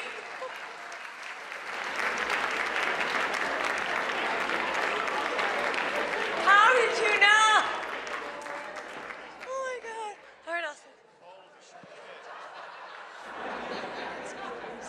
Guy next to her dropped an F-bomb. We're That's not on my the hot mic. husband. We're okay. We are okay. Michelle with 2 L's. Kevin with the tremendous smile. We have an issue right now. We have a problem. You don't realize it. But the issue is that so far tonight, I'm on fire. No, don't you smile, Kevin. It's a bad thing. I set the bar too high too soon, which means that right now, I can no longer guess who you're each thinking of. Because you will say to me later, what'd you think of that guy O's? And you're like, he's pretty good, but then he did it 4 or 5 times, he plateaued. Kevin, I don't plateau. I peak. So I'm gonna hand each of you, we're gonna hand you each a poster board and a marker. If we can grab, come on, I need you. We're gonna hand you each one. Don't open the markers yet. The markers, just because people try to unscrew them, they just pop. Don't do that, Kevin, don't do that. Hand each person one, and each of you, very important, don't open the marker, hold them close to you, hold them sideways. Landscape is good. Okay. A little twist there, Kev. There you go. Thank you so much. Beautiful. Freeze. I'm not gonna guess who you're each thinking of. I'm gonna do something exponentially crazier. You're gonna talk about this for years. This Frisbee I purchased for 82 cents. Amazon Prime, free same-day shipping. This Frisbee has a 1.5-star review. This is literally the worst Frisbee in the world. I could have my friend Tom Brady right here trying to throw it to you. It would not land. It does not fly true. Let's see, who could we get? The president? Yes. Will you just throw it for us? Is that okay? I don't know if I can aim it. Secret Service, is this okay? They just went code red, mentalist, no. I can't throw this. We'll see what we can do. We'll see what we can do. I don't know if I can aim this thing, President. There. Okay. You know what? I have a better idea. Throw the hat out in the crowd. Let's go. Someone catch. Or nobody catch. Glassware down. This guy just became his VP running mate in 2028. Hear me out. Okay. Are you okay? If you'd like, this is entirely your choice. You can help me, but the Frisbee goes further than the hat. So it adds elements of excitement and randomness versus the hat had about 3 people to land because it appears I've made half the room disappear. Would you like to keep it or would you like to throw it onwards and make this even more random? Actually, I would love to keep it. Would you like to join me on stage and be my mind-reading protege? Oh, why not? Give her a round of applause, everybody.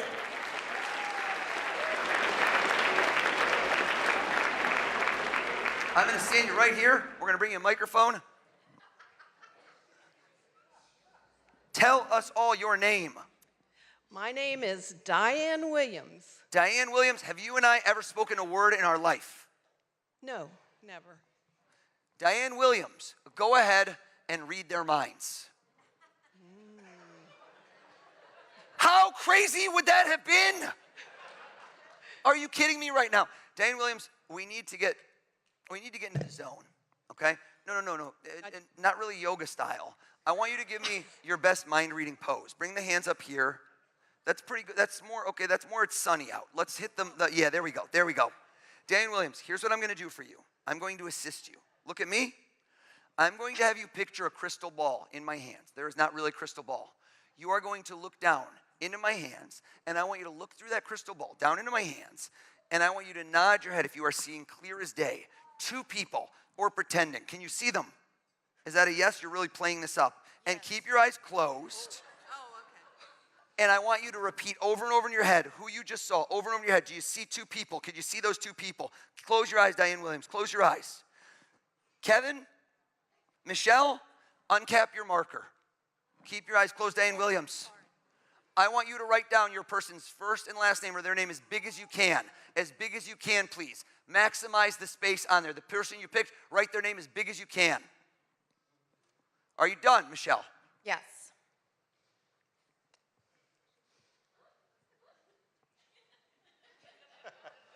Take your time, Kevin. I'm getting bored of my own show. Kevin, you're done.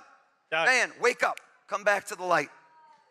Now, I'm going to give you one clue, which is that we were able to ascertain that his person is alive. We said that earlier. Okay.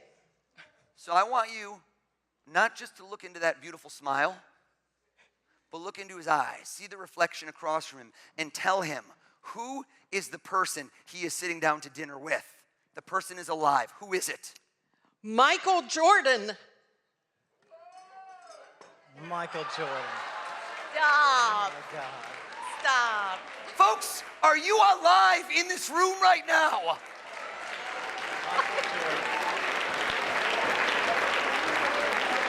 Crazy. That was a 3 out of 10 on something that should have been a 12 out of 10. So no, I'm not looking for pity. If lightning strikes twice here at the Waldorf Astoria and Diane Williams nails this, there better not be one butt still in a seat unless you are mobility impaired, in which case I want to see a miracle. So you don't look into Michelle's eyes, you look into her soul and you tell this woman, okay. Okay. What's that? I just saw one name. Okay, well, that's his name. Okay. What would we do? What if we put on your mind-reading face? Okay. Diane Williams, get back in the zone. Look at me. Stare me in the eyes. Well, her eye contact is very intense, folks. I hold this crystal ball up. We look through it. We see this beautiful check glass. Down, we look down. We look down and we look down and we see a face. And we say to ourselves, who do we see? You're pretending even though God knows this is not going to work, so I'm hoping for the best. Okay. I don't think it's going to work, but who knows? Are you staring at Michelle? Are you looking into her eyes? Look deeper, look into her soul, and give it your best shot. Diane Williams, who is she having dinner with? Could it be JFK? Turn it around, turn it around, turn it around!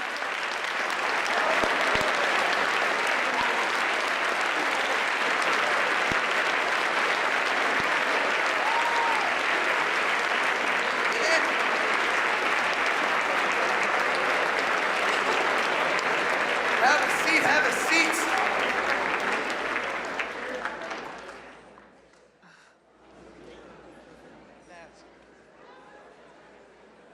Folks, I'm bringing Diane on the road with me for the record. She's keeping the hat. Really quick, let's see at this juncture in the evening if anybody still has battery life. Grab out your phone. Go to your calculator. I just watched this man clear as day, clear his browser history. Please, go to your calculator. If there's a number, I don't want it. Get rid of it. Clear that number out. And I want to see nice, beautiful zeros out there. Do we have zeros? Hold them up, hold them up, hold them up. Let me see what we got. Okay. I need to see energy. I feed off of it. Who wants in? Who wants in right now? Who wants in? Who seems excited? One guy just looked at me and started flexing. I don't know why. Okay, battery life, still in the green. You're doing pretty well there, sir. What is your name? Josh. Josh? Traditional spelling? Do you want to join me? Let's get him up here. Let's hear it for Josh, everybody. Josh, come on up, partner. Let's bring you up. Josh, here's what I want you to do. I need to get somebody else in the mix. I want you to do two things. We're going to fact check this. You're going to type in this in. One more partner in crime. Pick somebody out there for me to help me out. Who's it going to be? Dina. At your own table. Okay, so I like the nepotism here. He's like, let's just stick with my own table.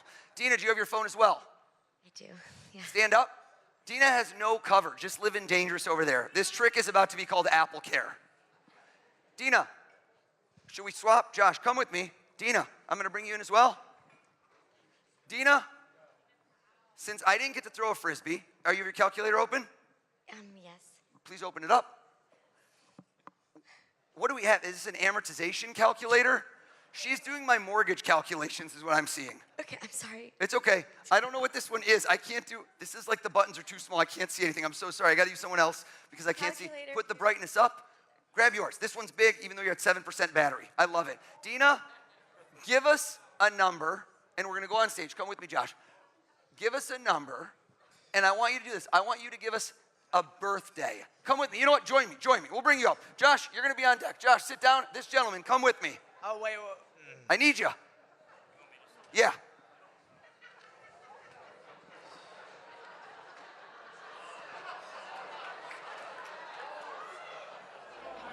How are you? He keeps getting texts from his table saying he's going to get you good. Who is writing that? I'm going to bring you a microphone.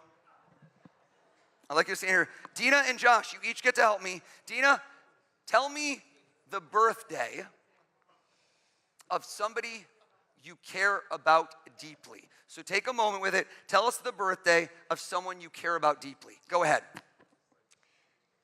August 17th. Pause. Whose birthday is that?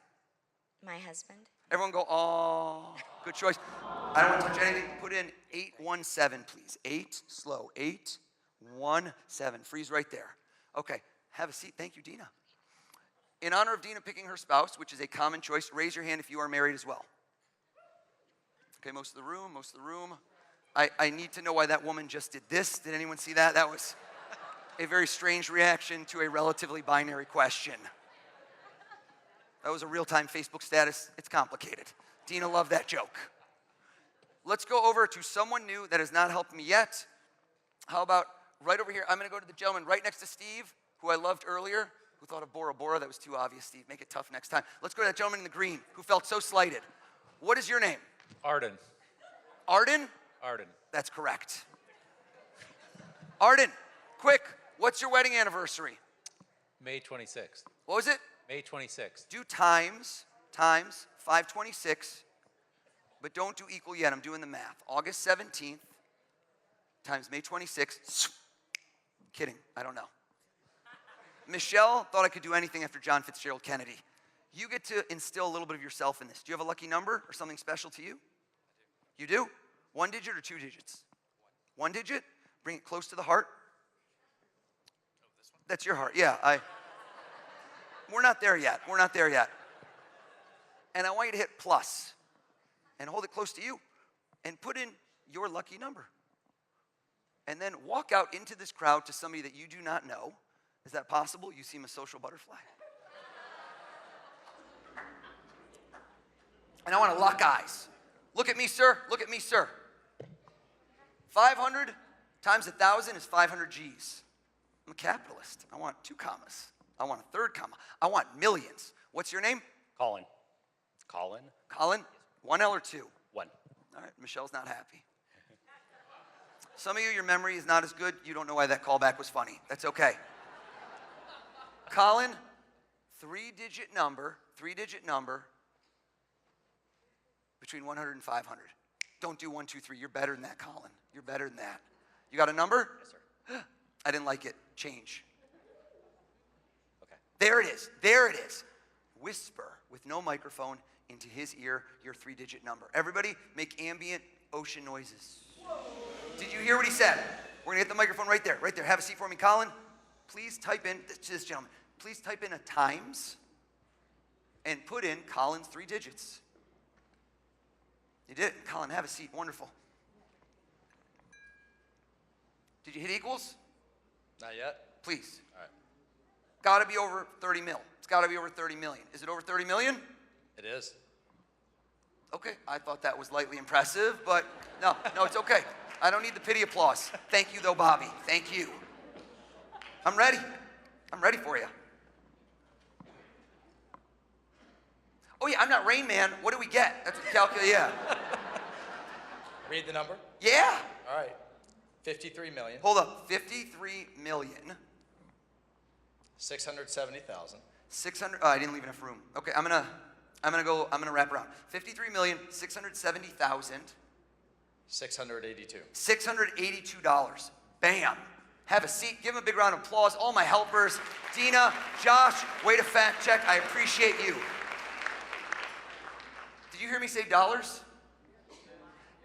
Imagine that you go to your ATM, that you swipe your card, that you type in your PIN code, or if I'm there, I do it for you.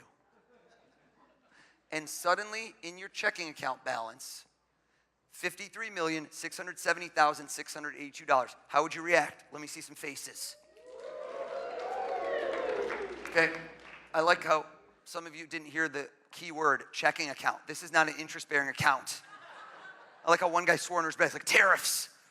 Folks, you should deploy this capital. Like my man right over here, Todd Blanche, looked at me like that was low. Tom, what did he sign, Tom? Was it a 20, a 50, or 100? We couldn't see. Tom is the guy next to him. What was it? A 20. It was a 20? Todd, are you still sitting on it? Yes. Todd, reach into the abyss. Stand up for me, please, sir. Todd, check the signature. Is this your bill that you took out of your pseudo money clip? Yes. You marked it, but so did the government of the greatest country on earth with an 8-digit serial number. Read us those digits one at a time, please. Switch to me, please. Switch to me, please. Switch to me, 1 digit at a time, please. 5367062.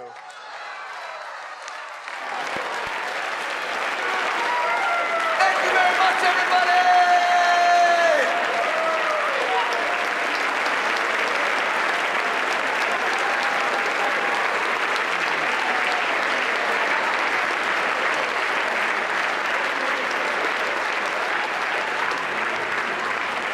Amos Perlman, truly this has been the honor of a lifetime. Thank you very much, everybody.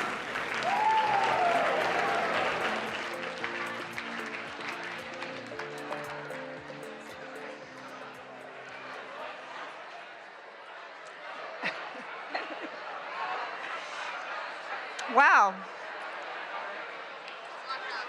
Oh.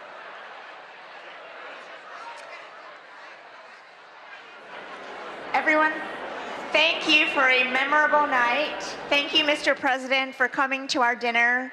Thank you, O's, for scaring all of us in this room. And thank you all for supporting the White House Correspondents Association and the First Amendment. Thank you. Thank you all. This concludes the 2026 White House Correspondents' Dinner. Again, our thanks to President Trump. We look forward to seeing you all next year at the Washington Hilton. Please travel safely. Have a good night.